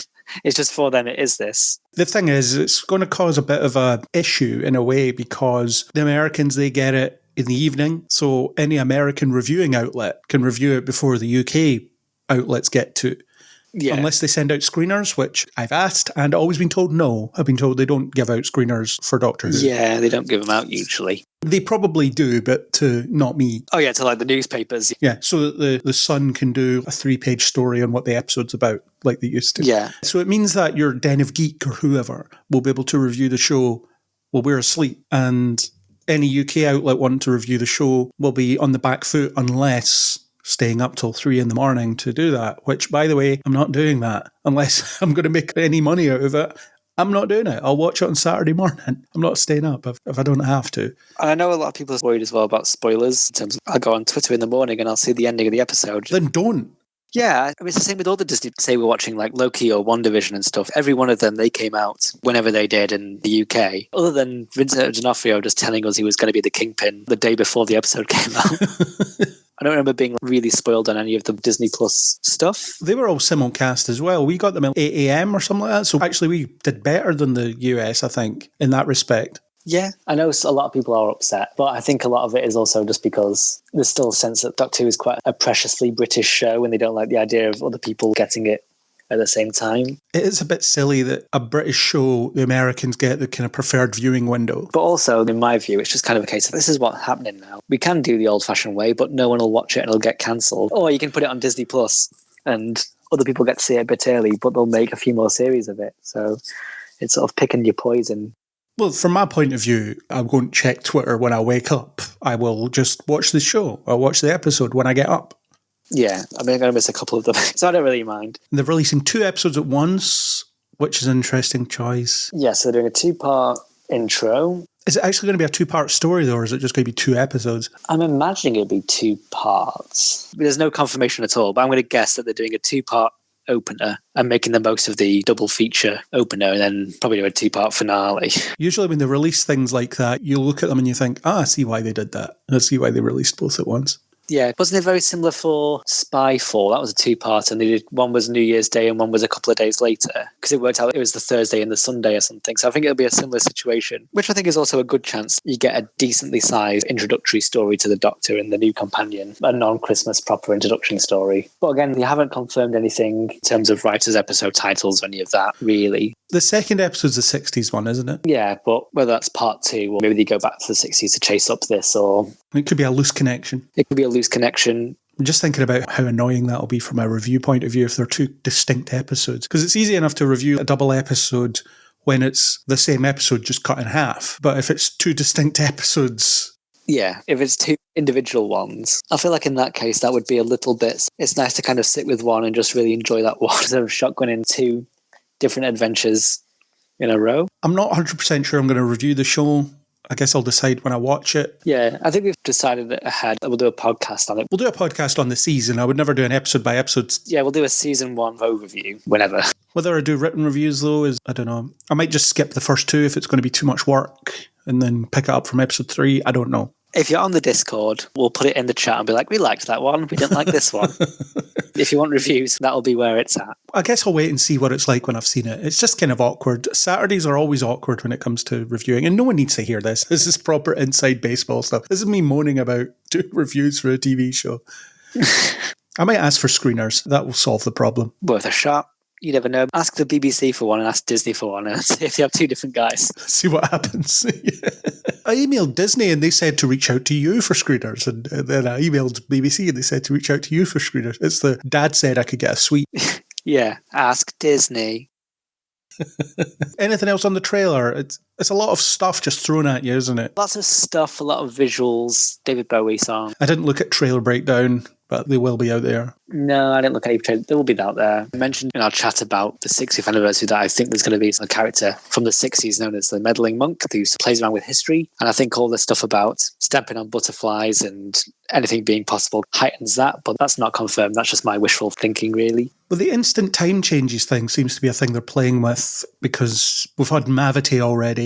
They mention stuff's getting more supernatural. I'm going to guess that's more of a thing that Russ Davis just prefers or would prefer to do more magical style stories. He's already started that with the goblins, hasn't he? Exactly. He's got the goblins. He's done that salt, whatever explanation. So I think that's more of just a case of we could get more gods and out of dimension stuff. If it's different to being in London every episode, then I'm down for it. And they do there's no such thing as monsters. It's just beings that you haven't met yet or something like that. And then it's, oh, look, it's a monster. Yeah, it just looks quite fun. Yeah, it definitely does. I'm looking forward to seeing Ncuti Gatwa really sink his teeth into the role and to learn why Ruby won't be in it anymore if we learn that. Yeah, lots to look forward to, and relatively soon as well, May 11th, I think is going to be the 2-part. May 10th for the US, yeah. Oh yeah, May 10th, the double episode drop. So whether you want to stay up till 2 a.m. watching Doctor Who in the UK or not is up to you.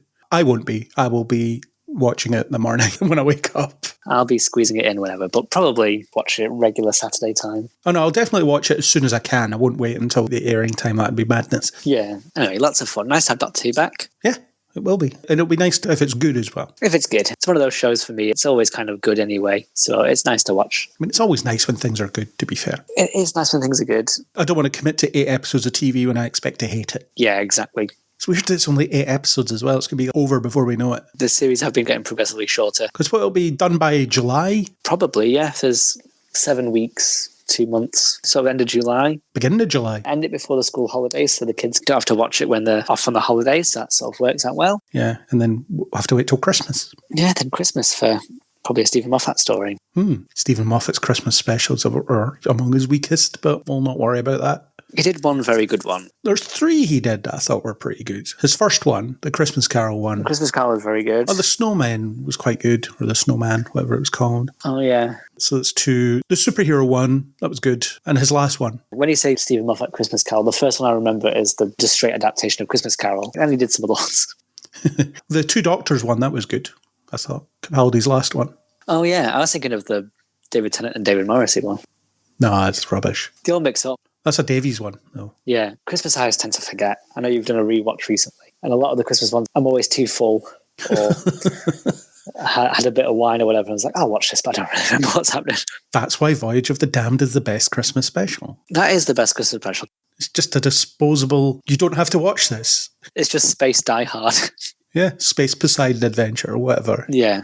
It's what you want from Doctor Who at Christmas, or it's what I want from it at Christmas. I don't want it to be the regeneration episode or the first episode of the new Doctor or anything like that. Yeah, it's bombastic and looks expensive, but is kind of throwaway at the same time. It doesn't really matter. It's just a nice one. Exactly. It's one that people who haven't watched Doctor Who ever, or your parents haven't watched the series, can watch without having to know what happened last series or what the next arc's going to be. Yeah, exactly. So yeah, it's coming back.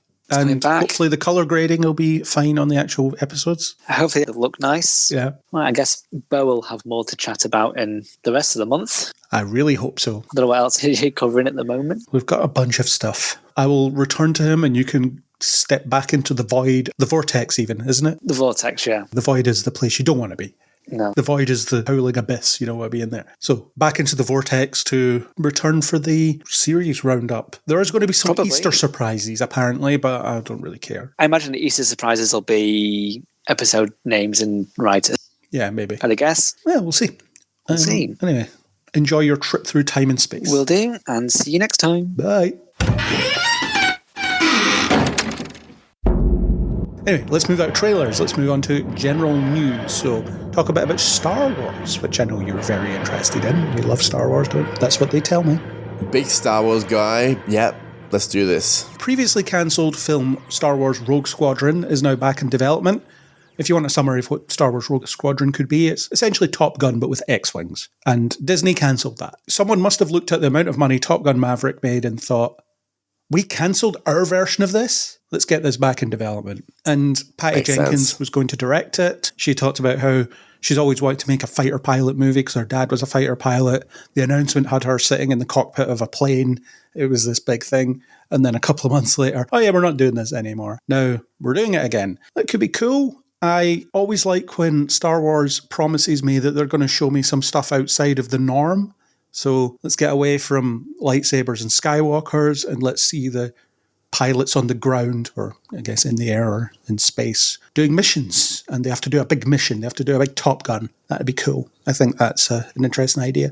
Just like when Andor showed me the down and dirty side of the rebellion. Again, it fleshes out that universe. It gives me something I haven't seen before. It gives it scope. And scope is rare in these sorts of things. I agree with that. So I watched Andor and liked Andor. So as much of a not Star Wars head that I am, I still enjoyed that. What I enjoyed about that is exactly what you're talking about. Were there any lightsabers? I don't think there were. Well, maybe not many. And it was politics and espionage. A bit more interesting, I thought. I like it when franchises delve into those subgenres. And I love Winter Soldier because that's an espionage-ish intelligence movie. So I'm like, cool, I can do this. I am less excited by the idea of Top Gun in space. I don't think Patty Jenkins has made a movie that I'm interested in yet. I don't think the Wonder Woman movies are good, especially the second one. And I'll put my cards on the table. I'm going to go through a bit of a process now, and it's going to limit the amount of movies that I see, where I'm going to start boycotting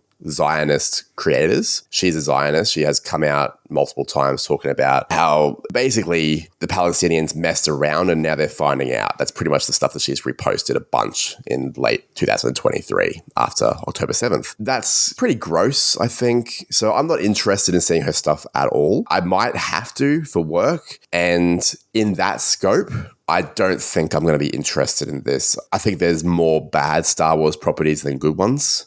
Are the ones that I've seen. I agree. I think the Wonder Woman movies are bad. So I don't think I'm going to like this at all. I like the first 2/3 of the first Wonder Woman movie. It ends very badly though. Well, it just turns into a big CGI slugfest towards the end. Yeah. It's fairly meaningless, but I liked recapturing the spirit of the Christopher Reeve Superman movies with the morality side of it, the fish out of water side of it. I think they were really onto something, and it's a criticism I make about pre-MCU superhero movies as well. The idea of the third act is where they just throw out what they were doing in the first two acts to give you a fight of some sort, and it usually doesn't match thematically with what they were doing for the rest of the film. Wonder Woman was a lot like that, and I think a lot of MCU movies, to be fair, can be like that as well, although I think some do it better than others. But it's one of those, no, I quite enjoyed the film I was watching 10 minutes ago and now you've turned me into this. And for example, the sequence where she crosses no man's land is one of the best superhero sequences of that time. Yeah, I'd probably agree that's fair enough. I didn't mind the chemistry between her and Pine as well. So that's all fine. When I say it's not good,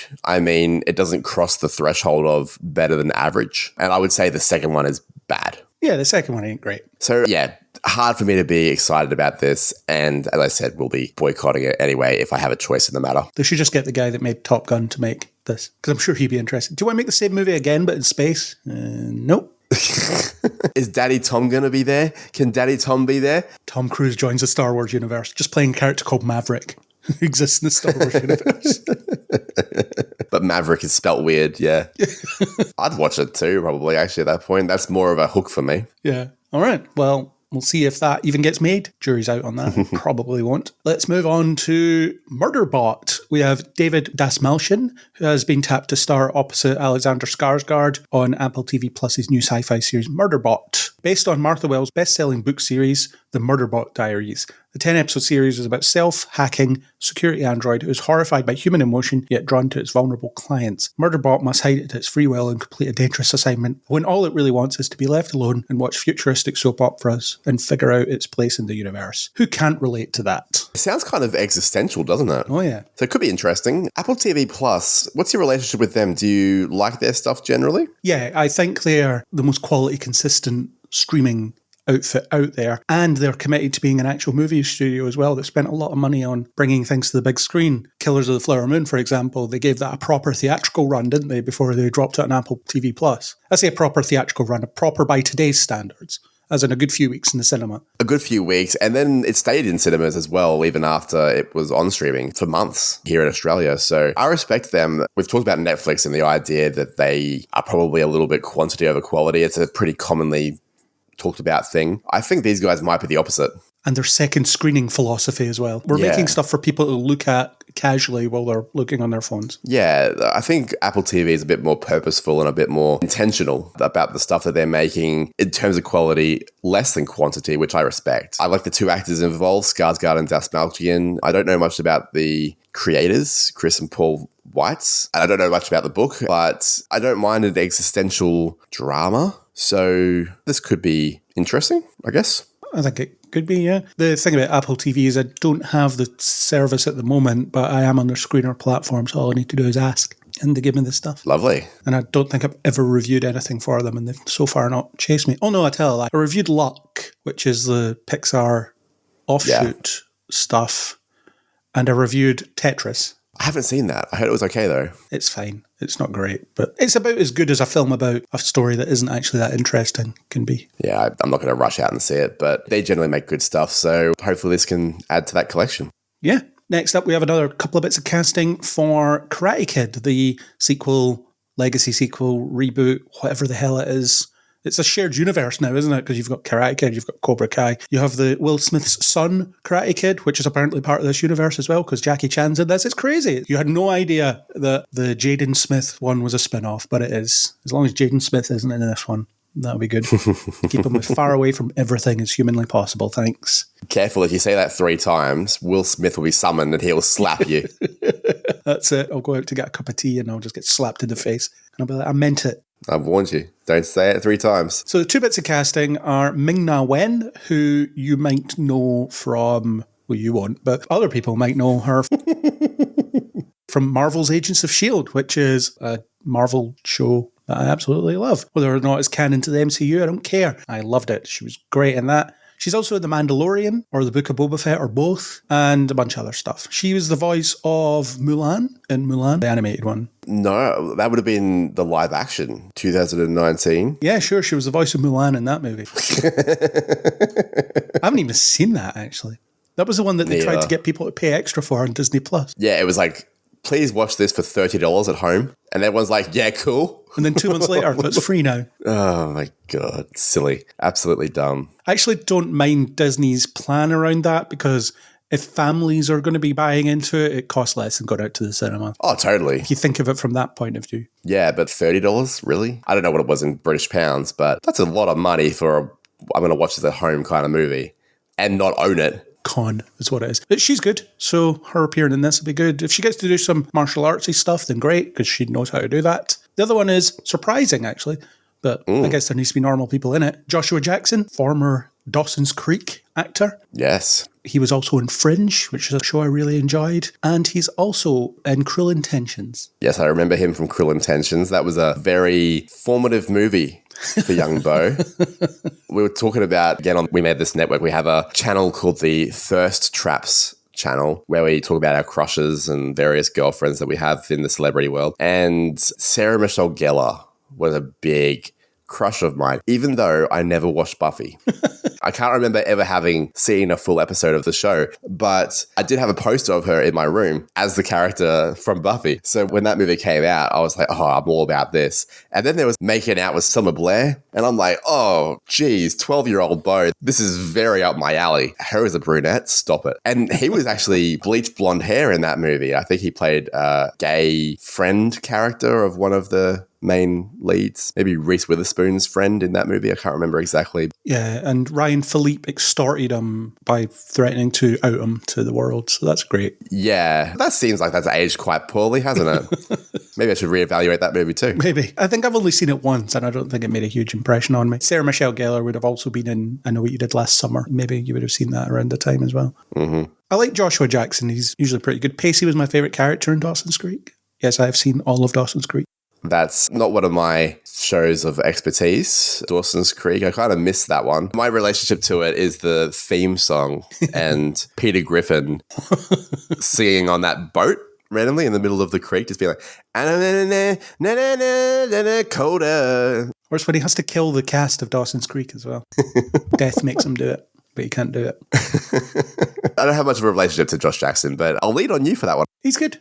He's good in Fringe as well. He hasn't done any movies for ages. No, it's been a while. I think he was doing a lot of TV and theatre though, so I respect. kept busy. So this Karate Kid movie, I don't have a huge connection to the Karate Kid movies of old. I think I'd watched them once, but I think they were slightly before my time, so they weren't really ones that I had on repeat when I was younger in the same way that I had with other movies. So this will be something that I'll maybe watch and think, yeah, I don't know, whatever. Ming-Na Wen's in it, I like that. Good luck to them. I'm with you. I don't have a relationship to the Karate Kid movies. I don't care about that universe. It's going to be a consistent theme, actually, for a lot of the news coming up. I hope it's great. I'll probably end up seeing it. I'll probably get paid to see it. I just don't care that much about it. Fair enough. Well, let's move on to Lindsay Lohan confirming that a Freaky Friday sequel is actually in the works rather than being rumoured to be in the works. And we need to find a better article because Rolling Stone won't let me read the whole article unless I pay them, which I'm not going to do. But the long and short of it is there's going to be a sequel to Freaky Friday. They haven't really said what the ins and outs of it will be, but you imagine that two people will swap bodies, probably the same two people that swapped bodies before. And I'm not sure that we really need to do this because Freaky Friday as it was, the Lindsay Lohan version, is actually very good. I think in particular, she does a great job of playing the mother character. She's a talent, Lindsay Lohan. And I think it did exactly what it needed to do. And also, how many other body swap films have we had since then? Mm-hmm. It's just, we're going to do this one that most people saw again. But Lindsay Lohan's about as old as Jamie Lee Curtis was, probably. Yeah, I'm with you. I always think back to that idea that capitalism breeds innovation. And I just go, yep, sure does. Look at this. Here's another example of that. This will be another moment where I sit there and say, Jamie Lee Curtis is a Zionist, so I'm out on this movie. I will not be watching it if I have a choice. But I'm with you that they're both good performers.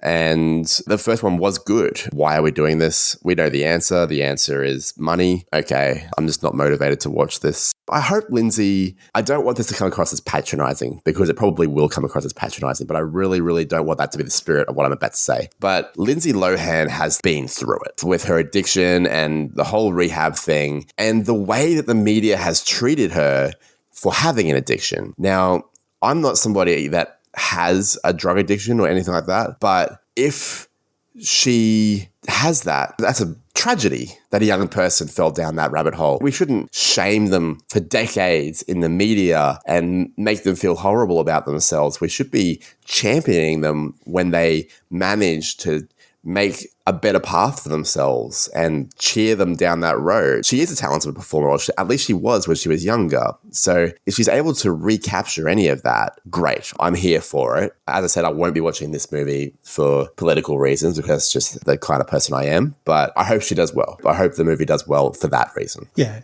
And I think she's one of those young actresses or actors that was not protected as a young performer like so many of them are, like your Britney Spears and so on. All these people that are just thrust into fame. And Amanda Bynes, Drake Bell, that's come out very recently. You've heard about all that. Macaulay Culkin, you can make an entire list of these people. It's a tragedy.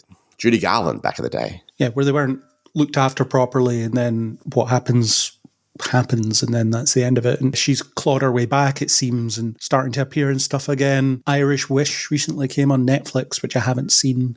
Apparently it's not very good, but that doesn't surprise me. Yeah, I've heard that. But if she's just easing back into it with a couple of so-so rom-coms, then fair play to her.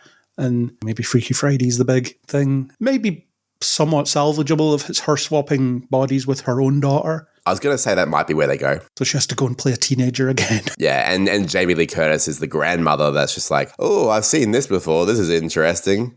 Remember when this happened to us? How did we do it? Oh, we had to learn a lesson. Why don't we just learn that now then? Okay. Yeah. It'd be like if Bill Murray did a sequel to Groundhog Day where he has to realise, okay, to get out of this day, I have to live the best version of the day. I would hate that in movie existing because you want Phil to be a better person. If he falls back into being a shithead again, why have you turned into this bad person again? Yeah, but also, you know that if they did that again, Bill Murray would phone it in like he does everything else. Which would also break my heart. That's one of my favourite movies, that one. I love that movie. Let's move on to the next thing. They announced they were going to reboot Twilight because apparently it's been long enough, shockingly.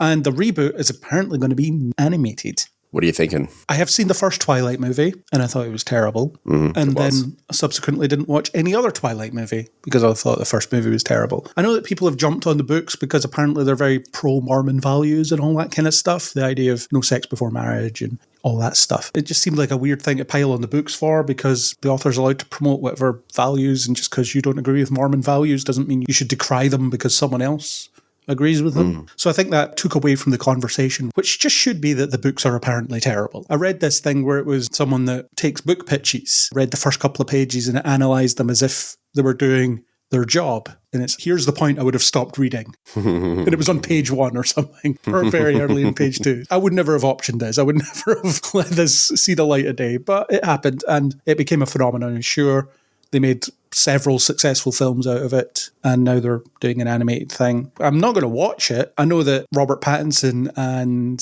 Kristen Stewart are still suffering because they were in those movies. Let's say suffering. They're still being judged because they're in those movies. Yeah, and they're way too talented for that. I have a similar thought process. What a weird thing to criticize the books for. I'm not Mormon, quite the opposite. But the whole no sex before marriage, whatever, I don't care. Just don't include me. I quite like sex. I don't end up getting married, so it wouldn't work for me. But whatever floats your boat. And the thing about Mormons is they don't really care what you think of them. That's the point. They're just getting on with what they're getting on with. They're like, we're not judging you. Why are you judging us? Leave us alone. Exactly. As for the films, I have seen more than you. I have similar thoughts on them, though, that they're not good. It's just that I was paid to see them. So I would say I will avoid this because why the hell would I watch this?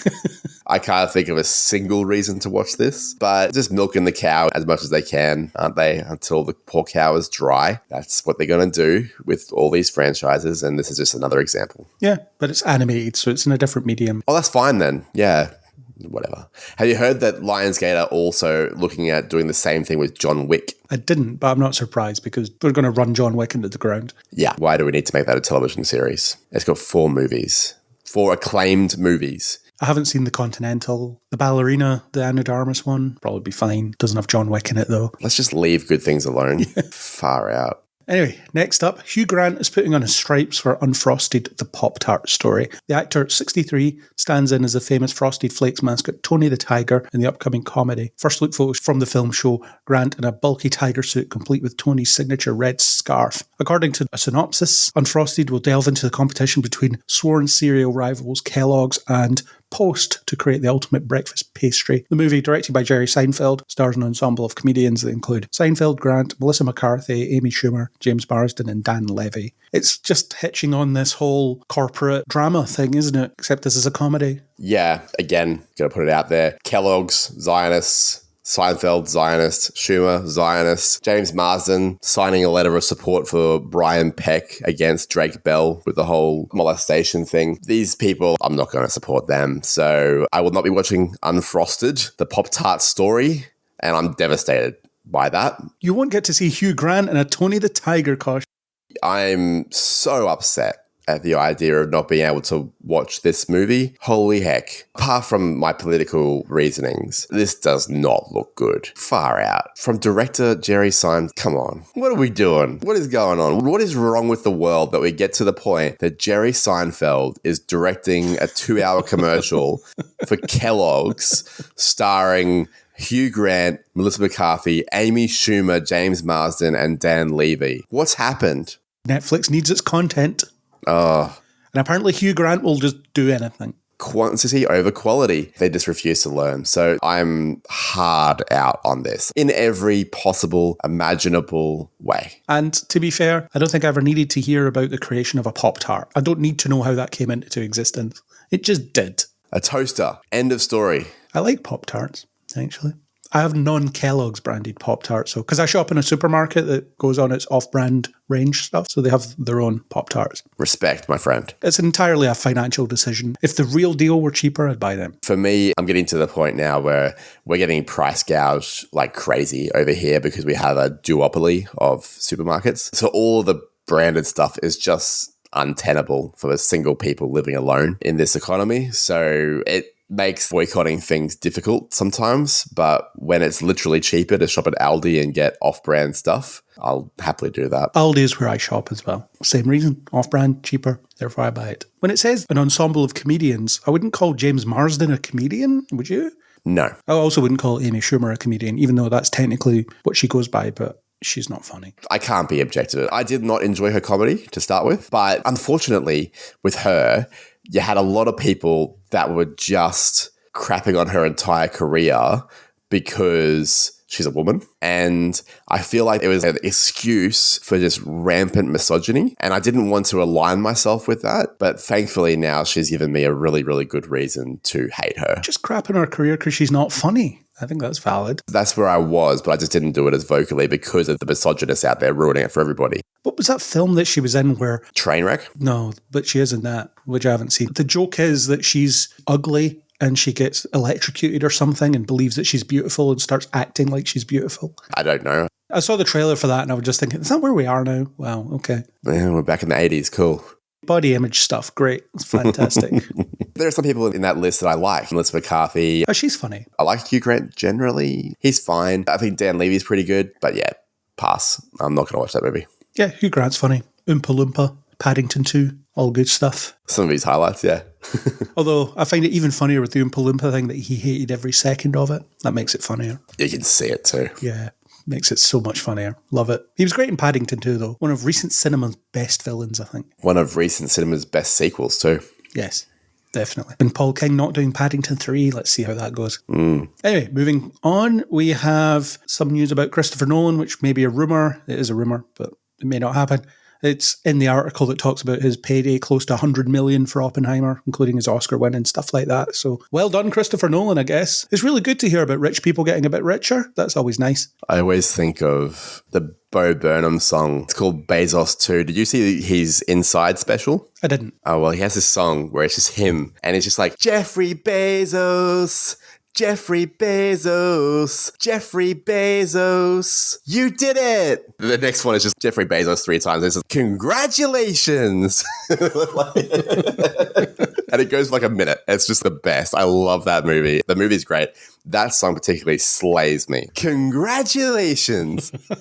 That vibe, right? Christopher Nolan's not at the Jeffrey Bezos level. Bezos is cinema Bond villain level evil rich guy. I don't think Nolan's at that level. No, but Nolan will have negotiated high fees for earlier films as well. He didn't need this win, did he? He didn't need this payday. No. Okay, so my thoughts on this are if a movie is going to make 900 million US dollars like Oppenheimer did, I would hope that the people that actually made the thing pay back all the financiers, give them something for their efforts, sure, some sort of benefit. Okay, they took some financial risk, good luck to them. But like the actual people that created it should absolutely have whatever is left of that revenue after you've paid for all the resources and all the sets, all the marketing. Once you paid for all that, the creatives should get all of it. The whole team, everyone in the crew, the cast, they should be able to share in that so much. That's sounding very socialist of you, Bo. Good. I'm glad I'm accurately representing myself. So, for example, if a movie makes $900 million and the writer-director makes 100 of that, and also he's one of the producers as well, that's fine. I'm totally fine with that. What, he gets a ninth of the overall, that might be fine. That might be a good amount of money for what he earned, if you will, given how much money that movie made. But if the movie only makes 200 million and there's 120 million to be spread amongst the entire cast and crew, and one dude is getting 100 million, then we've got a problem. That's when it becomes a problem. I don't think we're going to have that problem with a Chris Nolan film, but that's my thoughts on that. You just want to work on a film with Keanu Reeves so he'll buy you a motorbike at the end of it. That's what he tends to do. That sounds fun. I don't know how to ride a motorbike. I mean, you could sell it. Do they come with lessons? Will he give me lessons? Maybe he'll personally give you a lesson. In character from Toy Story 4. Sure. That would be good. Imagine that, Keanu just walking out and being like, thanks for all your help on this movie, guys. I'm going to buy every single one of you a motorbike. And you're the one guy that puts his hand up and he's like, Keanu, I can't ride a motorbike. Could you buy me something else? I would like a new teapot, please, Keanu. I don't know, the mortgage on my house is a bit high. Could you just buy my house? Thanks. I'm sure there is a story about Keanu Reeves helping out someone with their mortgage. I'm sure he has. Yeah, he seems like a nice enough person. He's a very generous man. Yeah, seems like it. As in, he gives away every penny that he doesn't need to live. Which is not very much, apparently. He doesn't need much to live on, that is. I respect the hell out of that. As for Nolan, I don't have a relationship with The Prisoner, which apparently is the 1960s TV series. That's the rumour. You're bound to know it through cultural osmosis. A lot of the iconography has made its way into just culture, the bubbles and all that stuff. I did see the 6-part miniseries that had Ian McKellen in it. That was really good, actually. Like with everything, I probably came across the prisoner tropes on The Simpsons. You and me both. So it would surprise me if Nolan would go from Oppenheimer, well, it's not an original story, it's an adaptation, but an original thing that he got to create from the ground up to, I'm going to do a remake of this TV series. I wouldn't think that'd be his style at this point. Yeah, I'm a bit surprised by that as well. Because it's different when it's adapting a book, isn't it? A non-fiction book. I wonder what it will do to his writing style. I think you and I have similar qualms with his movies, which are, for me personally, it's dialogue. The way that he writes dialogue is, in my opinion, abysmal. Dry, yes. Very bad. Humans do not speak like that. On a theatre production, I'd probably excuse it. In a movie, I can't, especially when they're sort of based in reality-ish, like Oppenheimer or Dunkirk, especially Oppenheimer. There's so much dialogue. It drains me. So it'll be interesting to see what he can do when he's not adapting an 800-page biography for a film, when he's adapting something that already has lines of dialogue and characters that we know from screen presence. Yeah, it might be a good thing. It might be something that I sit there and go, yes, finally, we're writing a human being. Thank you. But until that point, it's hard to know. Or he might strip out the humanity from the dialogue. Yeah, and do his classic Nolan thing. Like in Batman Begins, as much as I love that movie, it is a film where everyone sits around and discusses the themes. Yes. I need to become a symbol because that will inspire fear. You're supposed to give me that through non-verbal storytelling, Chris Nolan. I get it. I get why he's becoming Batman. You don't need to explain it to me. And yet we will. That's one of my takes about Nolan, is the idea that he makes his audience feel really clever because he tells them the theme and then they can just repeat it back to you. Yeah. Oh, Inception's cool, bro. Cool.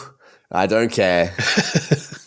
Whatever. Good luck to him with his payday and good luck to him with this adaptation if it happens. Someone is going to make The Prisoner and maybe it'll be him. Yeah, and we both don't like his stuff as much as other people do, but he's not bad. No. He's not a bad filmmaker or anything like that, so it could be worse and it could be really good. Could be. So let's see. Maybe it'd be better if his brother was doing it, actually. Jonathan, the forgotten one. Jonathan Nolan tends to be better at that mystery box stuff than he is. Yeah, and a lot of his better screenplays were Jonathan Nolan screenplays, or at least co-written. So, yeah, respect to Jonathan. Yeah. Okay, let's move on. A film called The Man in the Bag is something that's happening, and it's about Santa. So that Christmas special we did, where we did the multiverse of Santas, if we ever do a sequel, we're going to have way more to add to the list. But Arnie or Arnold Schwarzenegger to his friends. No, he'd be Arnie to his friends, wouldn't he? Is set to star in holiday family comedy The Man with the Bag, opposite Reacher star Alan Ritchson. Schwarzenegger hasn't starred in a movie since 2019. That wasn't that long ago, when he shot Kung Fury 2, and he was last seen on the big screen the same year in Terminator Dark Fate, which I think is a sadly missed by a lot of people, actually decent attempt at reviving a franchise. But anyway, this one is aiming to shoot later this year. Adam Shankman, who directed Hairspray, is directing the film, and it's an Amazon MGM Studios movie. The rumour is that Arnie will be playing a version of Santa. I think it's going to be great. The blog line reads, when Santa's magic bag is stolen, he turns to his naughty list to find Vance, a former thief, to help him get it back. Along with his daughter, Santa and a group of misfit elves, Vance will have to pull off the greatest heist of his life to save Christmas. So if I was going to guess, Arnie will be Santa, Richardson will be the thief. Will be Vance. Yeah. And there we have a hopefully delightfully ridiculous holiday movie with Arnie returning triumphantly to Christmas after Jingle All the Way, which is one of the greatest Christmas movies of all time. Oh my God, Craig. That's a lot of words that I disagree with. Let's not get into it. Again, I'm not going to watch this by choice because of a boycott, because Arnold Schwarzenegger is a Zionist. He said that Israel was attacked unprovoked on October 7th, which is just blatantly untrue. So he supports them. Good luck to him. He doesn't need my help anyway. I don't know what Kung Fury 2 is. I haven't even heard of that. Neither do I. I used to be a big Arnold Schwarzenegger fan when I was a kid, so finding out that he was not the best person was a bit of a shot in the arm for me. I have no relationship to Reacher, so Alan Ritchson is not someone that I'm familiar with. Have you seen Fast X? I have. He's the big CIA or whatever he is guy that Brie Larson speaks to in one scene. Yeah, gotcha. Yeah, big human. Cool. He's huge. Yeah. I will almost certainly be forced to watch this if it has a cinema release, because that person that likes to watch all those movies is maybe the biggest Christmas person I've ever met in my life. Okay. So this will be something that I'll have to watch. All right, let's do it. Hopefully it's good. I'm not holding my breath. I do not think Jingle All the Way is one of the best Christmas movies. That's a take. That is spicy. I love it. I watch it every year. Well. The beauty of it is that Arnie's in it. If he wasn't in it, it'd be totally unwatchable. But he elevates it to this godly tier. Godly tier. Yeah. This is what I'm talking about. Jingle All the Way is not unwatchable. I'll give you that. It's not unwatchable. But it would be if there was anyone else in the lead role. Maybe. Yeah, possibly. Maybe he makes it better. Okay. Come on. Godly tier? Arnie playing a mattress salesman called Howard. It's the least Arnie thing you could ever imagine. Yeah. He would pronounce it Halvard. That's how he would pronounce his name. This is silly. Yeah, he never says it. No, he does say his name in the film at one point, or more than one point. Yeah, and it sounds like the most unnatural thing ever. Yeah. God tier, Craig? Oh, come on. For Christmas movies, yeah. It's graded on a different curve because it's a Christmas movie, I think. The God tier Christmas movie is It's a Wonderful Life. Well, no, Die Hard is my favourite Christmas movie. And that's a much better movie than Jingle All the Way. It is, but Jingle All the Way is up there. It's on my I have to see this every year or it's not Christmas list. Okay. And perhaps The Man with the Bag will be added to that list. Who knows? Oh, God. Arnie playing Santa, that's a novelty that I want to see. All I'll say is, if you add it to the list, I want you to check that list twice. Hulk Hogan played Santa once in Santa with Muscles, which I've never seen, but I should watch it at some point. You should. So we'll see how this turns out. It could be a lot of fun. That's all I want out of a Christmas movie. Something that's fun. Agreed. Let's move on to House of Guinness, which is on Netflix. Dynamics within wealthy and powerful families is a recipe for good drama series, as shown by such family-centred series as Succession, Peaky Blinders, The Crown, House of the Dragon, many more. Netflix has one in the oven as well. This one is the working title, House of Guinness, which will tell the story of the Guinness family, as in the Irish beer. The Guinness dynasty is known the world over. Wealth, poverty, power, influence, and great tragedy are all intertwined to create a rich tapestry of material to draw from. I've always been fascinated by their stories, and I'm excited to bring the characters to life for the world to see. So there we go. They're going to tell the story of how Guinness became a thing. Could be good. Yeah. I'm not a drinker, as you might remember, so I have no relationship with Guinness. Over here in Australia, it's seen as you drink it on St. Patrick's Day, and if you drink it otherwise, you're a bit odd. Okay. It's not really that popular over here. You wouldn't find it at your average pub, maybe in a bottle or something, but not on tap, never on tap, unless you go to an Irish pub. So I would say we have a different relationship with Guinness over here than maybe the rest of the world does. But you start listing off a lot of those family dramas, family-centered series that were listed there, Succession, Peaky Blinders, The Crown. If it ends up in that kind of territory, I haven't seen a couple of those. I have seen The Crown, at least most of it. If it ends up in that kind of territory with that kind of acclaim, then we're looking at a genuinely good thing. So maybe. Yeah, well, I do enjoy a Guinness, and the thing about it is it's best enjoyed where it's brewed in Dublin because it doesn't travel well, and that's true. Although the stuff that you buy over here doesn't tend to be brewed in Dublin and then shipped over. It tends to be brewed in London, so it's to do with the actual water source that is not quite as magical over here. So when you're in Ireland, there's very little better than just having a Guinness. Is that a story I need to see the genesis of? I don't know. What's the bet they'll try and cast Cillian Murphy in it, though? Because he's already Irish. And a hot property right now, too. Yeah, and was in at least one of those shows that's referenced. Well, that's true, Peaky Blinders. You'd get him, you'd get Domhnall, you'd get Colin Farrell, get Kerry Condon in there. You're just at the very top of the list of Irish actors, aren't you? Liam Neeson. Yeah, get Jesse Buckley, get the whole crew. Yeah. Get all of them. Saoirse Ronan. Actually, I'll tell you what, I'm talking myself into maybe the greatest cast of all time. Liam Neeson would be great as the patriarch of the Guinness family, wouldn't he? Oh, yeah. Yeah, absolutely. He could channel his Schindler's List performance and do that businessman type. As long as he doesn't channel his Taken performances. No, he does that too. He has to snap someone's neck with a pencil or something like he does in Taken. Hopefully it's great, yeah. Yeah. Okay, let's move on. Ari Aster has assembled an all-star cast for his next film, Eddington.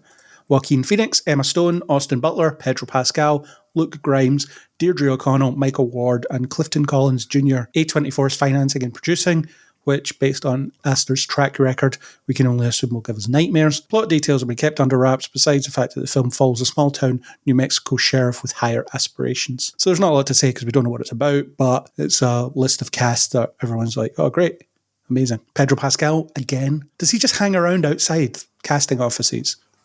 He must. I will say that good cast does not always equal good cast, if you know what I mean. Sometimes you just have a list of really, really great actors and then you just serve up the worst thing ever. I wouldn't say Argyle has the best cast ever, but it's got some really good, solid performers in there, and it's just a junk movie. So it doesn't always translate into a good movie, but that cast is hot. Joaquin Phoenix is very rarely bad. I'd say the only thing he's done that is bad is Joker that I can think of. And he's not bad in it. Disagree. Emma Stone, I can't think of anything she's bad in. Pedro might be like the weakest actor of that four. That's saying something. I think he's pretty good. And Austin Butler is very promising. A24, as you know, always good. Hey, Craig, get your bingo cards out. I've never said I have a problem with the A24 films. It's the people that gush over them that I have a problem with. I'm with you. Ari Aster, so far so good as well. I've only seen Hereditary and I didn't like it. Interesting. I didn't watch, what was it called? Midsommar. Yeah, I didn't watch that because one of those previously referenced A24 stands would not shut up about it and couldn't accept the fact that I didn't think it was going to be for me. Because everything I heard about it was thinking, this is too intense, it's too disgusting for me, I don't think I'll like it. And that was all I said. And it was, but you have to see it. And I'm like, no, I don't have to do anything. Leave me alone. I am that level of stubborn. I get it. That movie is not, oh, you have to see it, Craig. It is good, though. I'll never see it. Beau is afraid I have not seen. I'm afraid to see it, if you will. I just never got around to it. I heard mixed things about that one. Yeah. Ian Buckley loved it. And I get the impression that I probably would too, based on that recommendation. I'm curious about this. If it ends up in my wheelhouse, so be it. But good cast. So for our next thing, bit of background. Did you hear about the Glasgow Willy Wonka experience? Of course I did. I live online.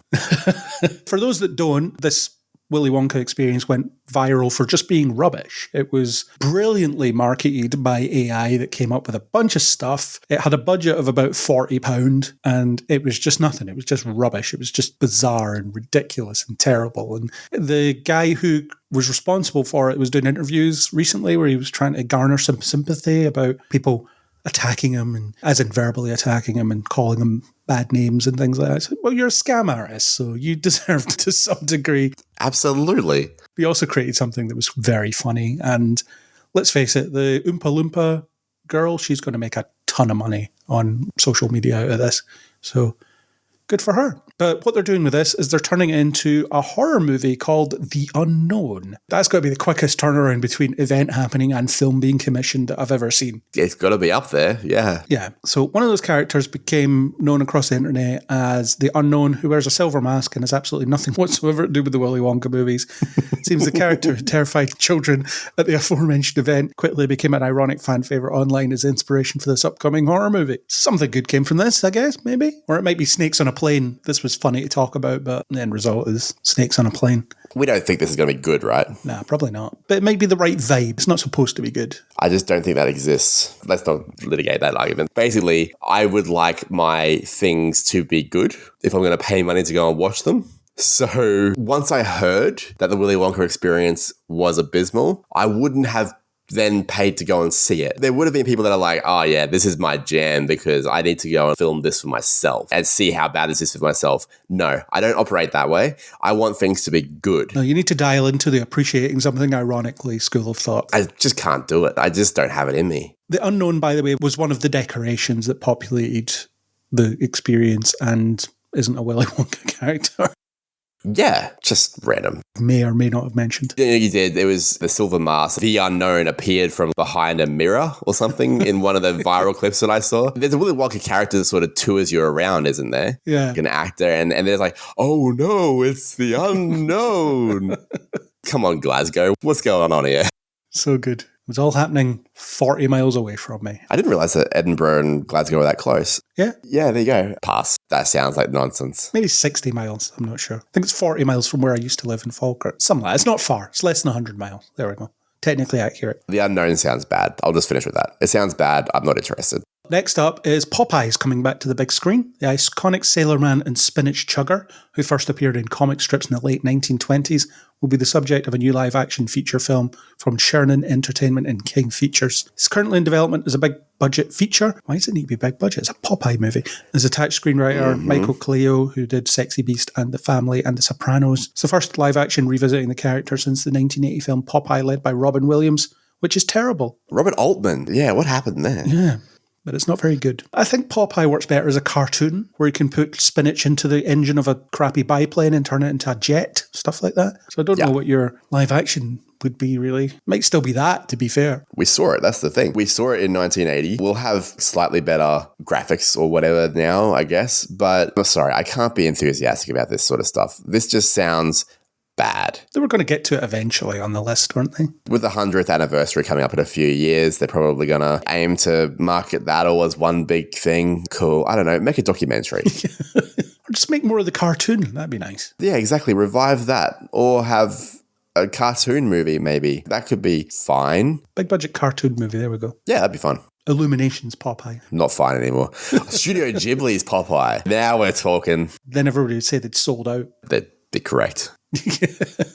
All right, let's move on. We have another adaptation of a video game that has some casting. Among Us, which is essentially The Thing, but in video game form, where you run around, do tasks, and try to figure out who's trying to kill you. Looks fun, yeah. Try to kill people, depending what straw you drew in the random number generator. But anyway, we have some voice cast. Randall Park, Yvette Nicole Brown, Elijah Wood, and Ashley Johnson. Ashley Johnson from The Last of Us, Elijah Wood from Lord of the Rings, etc. Yvette Nicole Brown from Community, Randall Park from various things, including the latest trailer for If, where he was playing John Krasinski, to revive that old Office joke. Yeah, that old gag. Full character descriptions can be found below. Okay. Randall Park will voice Red, the captain, people pleaser and blowhard. His task is leadership, confidence. Fun fact, he failed upwards. Ashley Johnson will voice Purple, Chief of Security, Safety, Suspicion, Sarcasm. Task is Wet Blanket. Fun fact, Trust Issues. Yvette Nicole Brown will be Orange, which is HR. Spineless Corporate Shell. Eliminate Redundancy. Redundantly is her task. Fun fact, fires you over email. Elijah Wood will be Green, Unpaid Intern. Happy to be there. Task, whatever they're told. Fun fact, gets paid in pizza. I've not played Among Us, but I've watched enough streamers play it to know that it'd be quite fun. And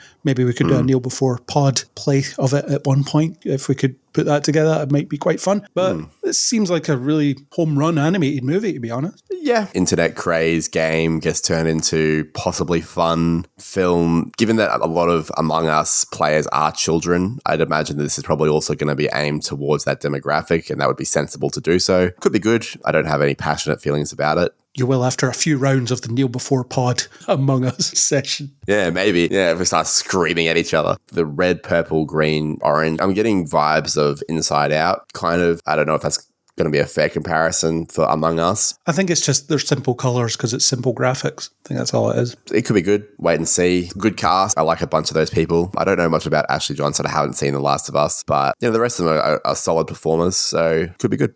Well, she's the voice of Ellie in the game. Oh, well, there you go. An actual trained voice actor. I think they've all done a bit of both. Yeah, but she's legit in that field proper. Cool. I didn't know that. Awesome. Move on. Scream 7. Neve Campbell, after sitting out Scream 6 over her salary dispute, is coming back, which seemed to be the only card that they could possibly play after everyone else left.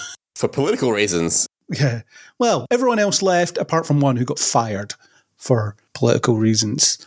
Mm-hmm. So Sydney Prescott is coming back. It's always been such a blast and an honour to play Sydney in the Scream movie, she said, and to be paid fairly for them, she didn't say. My appreciation for these films and what they've meant to me has never waned. I'm very happy and proud to say I've been asked in the most respectful way, aka buckets of cash, to bring Sydney back to the screen. I couldn't be more thrilled. The thing is, it was very public, the blowout over salary, the reason she didn't show up for the last one. But now, because they fired Melissa Barrera for reasons that are ludicrous, and Jenna Ortega left for quote-unquote scheduling reasons. At a very convenient time. Yeah, the real reason is she walked, bound to be.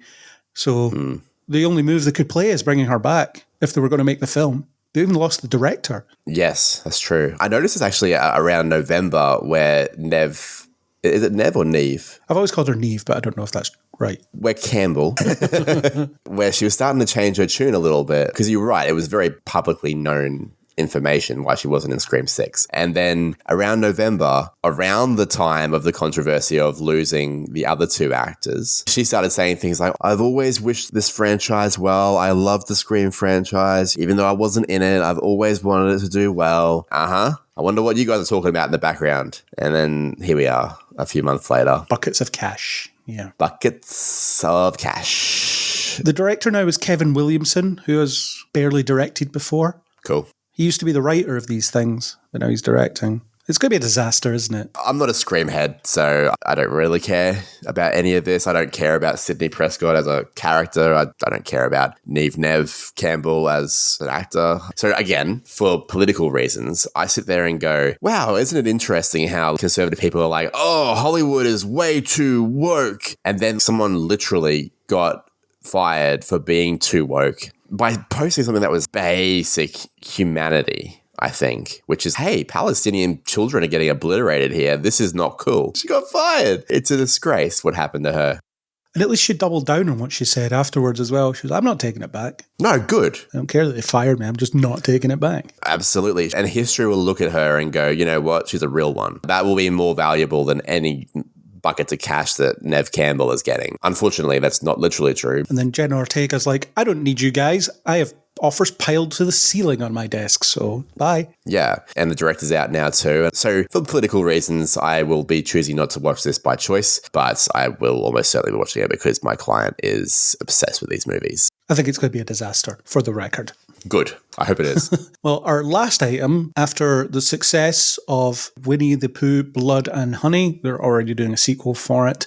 They have decided that they're going to unveil the Poohniverse, Monsters Assemble, which brings together Winnie the Pooh and other various children's beloved characters gone bad. So it's going to team Winnie the Pooh with murderous versions of figures including Bambi, Tinkerbell, Pinocchio, Peter Pan, Tigger, Piglet, the Mad Hatter and Sleeping Beauty for an IP bludgeoning frenzy due for release in 2025. Indeed, on the poster, Pooh is seen swinging a bear trap on a chain while riding a vicious bloodthirsty Bambi because why not? I haven't seen Winnie the Pooh Blood and Honey, but apparently it's not very good.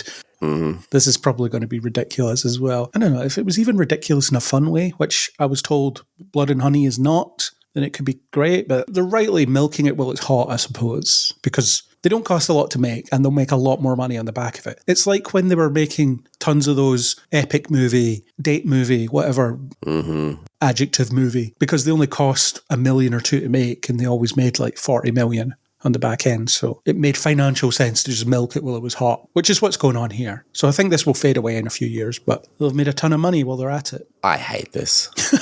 Poohniverse? With Marvel font or Marvel-ish font. I was hoping that you were just being a bit creative with the link title that you wrote in the document that we have. No, I'm not that clever. So I was like, interesting pun. Well done, Craig. And then it's like, no. This is a thing. This is a universe that they're putting together called the Pooniverse with a murderous Bambi. I don't have the words.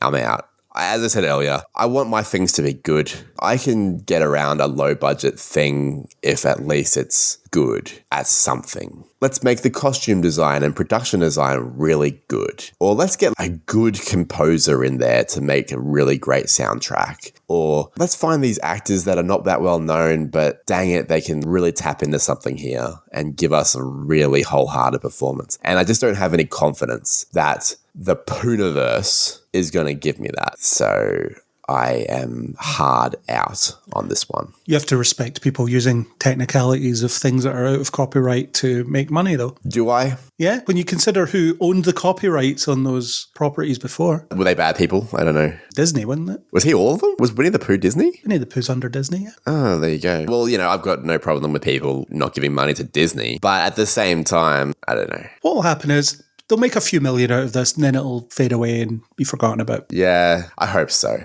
I hope it doesn't make the few million part, though. That's the part that I hope. I'm okay with them making that. Actually, you know what? I want people to have a living wage, but I don't want them to be encouraged to keep making more of these things. We've got to find a balance as a culture of paying the people what they're worth and not encouraging more of this crap. What will happen is that it'll eventually just naturally taper off, like those epic movie, date movie, whatever. People just eventually got sick of them and they stopped making them. They stuck around for over a decade, though. They did. If you factor in Scary Movie and things like that. Scary Movie was actually good, though. Yeah, sure. Nothing else since was, but that was a good one. I was partial to number 4. It had Leslie Nielsen I don't in think it. I ever saw that far. Leslie Nielsen was in all of them, wasn't he? Because I watched Superhero Movie and he's in that. I'm not sure. But as for the Scary Movie ones, I think he was only in the later one. Okay. Anyway, exactly. In bad franchise ideas, there's going to be some good movies. I mentioned that I liked Winter Soldier earlier. I don't like Marvel, but I did like that movie, and I like a bunch of those movies, but not all of them because I think it's just way too much. If we're going to get a wave of this stuff,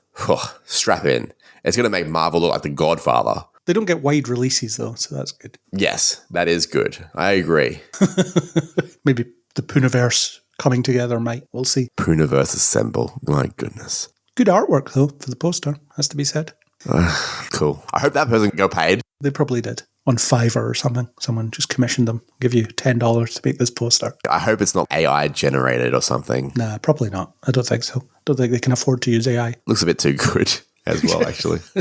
Well, on that note, that was our last news item. So, Bo, thanks for joining for the remainder of the news. You're welcome, and thank you for the award. You can display it wherever you choose. I'll send you a photo when I put it up on the mantle. Put that up in the mantle, yeah.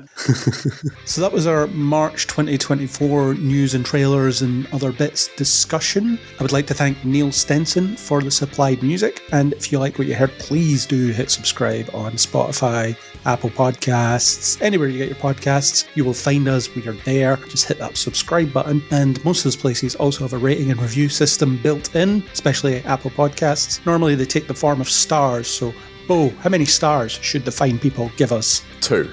What? Of course, Craig. The thing that people don't maybe realize is that this is not a simple 3-hour effort. This takes a lot of planning. This takes a lot of dedication. It takes a lot of editing. There would be hours and hours and hours spent for this product. So the least that people that enjoy it can do is give it 5 stars and recommend it to a friend. And $100 million payday, thanks. We're not in Nolan dollars yet. Maybe aim for half and then we'll start there. See how it goes. If you want to talk about what we discussed here or anything else, you can hit us up on Facebook, Twitter/X, or Blue Sky under Neil Before Blog. Just type it into any of those platforms and you'll find us. You can also leave us a comment on neilbeforeblog.co.uk, or you can join us on Discord as well. We have an engaged community of a listener that likes to talk about our stuff, so you could join that community and actually make it a community. Hi, Violet. Hope the bingo card was kind this month. For more news podcasts every month, for interviews, for deep dive analytical discussions about your favourite nerdy things, you can continue to join us on Kneel Before Pod.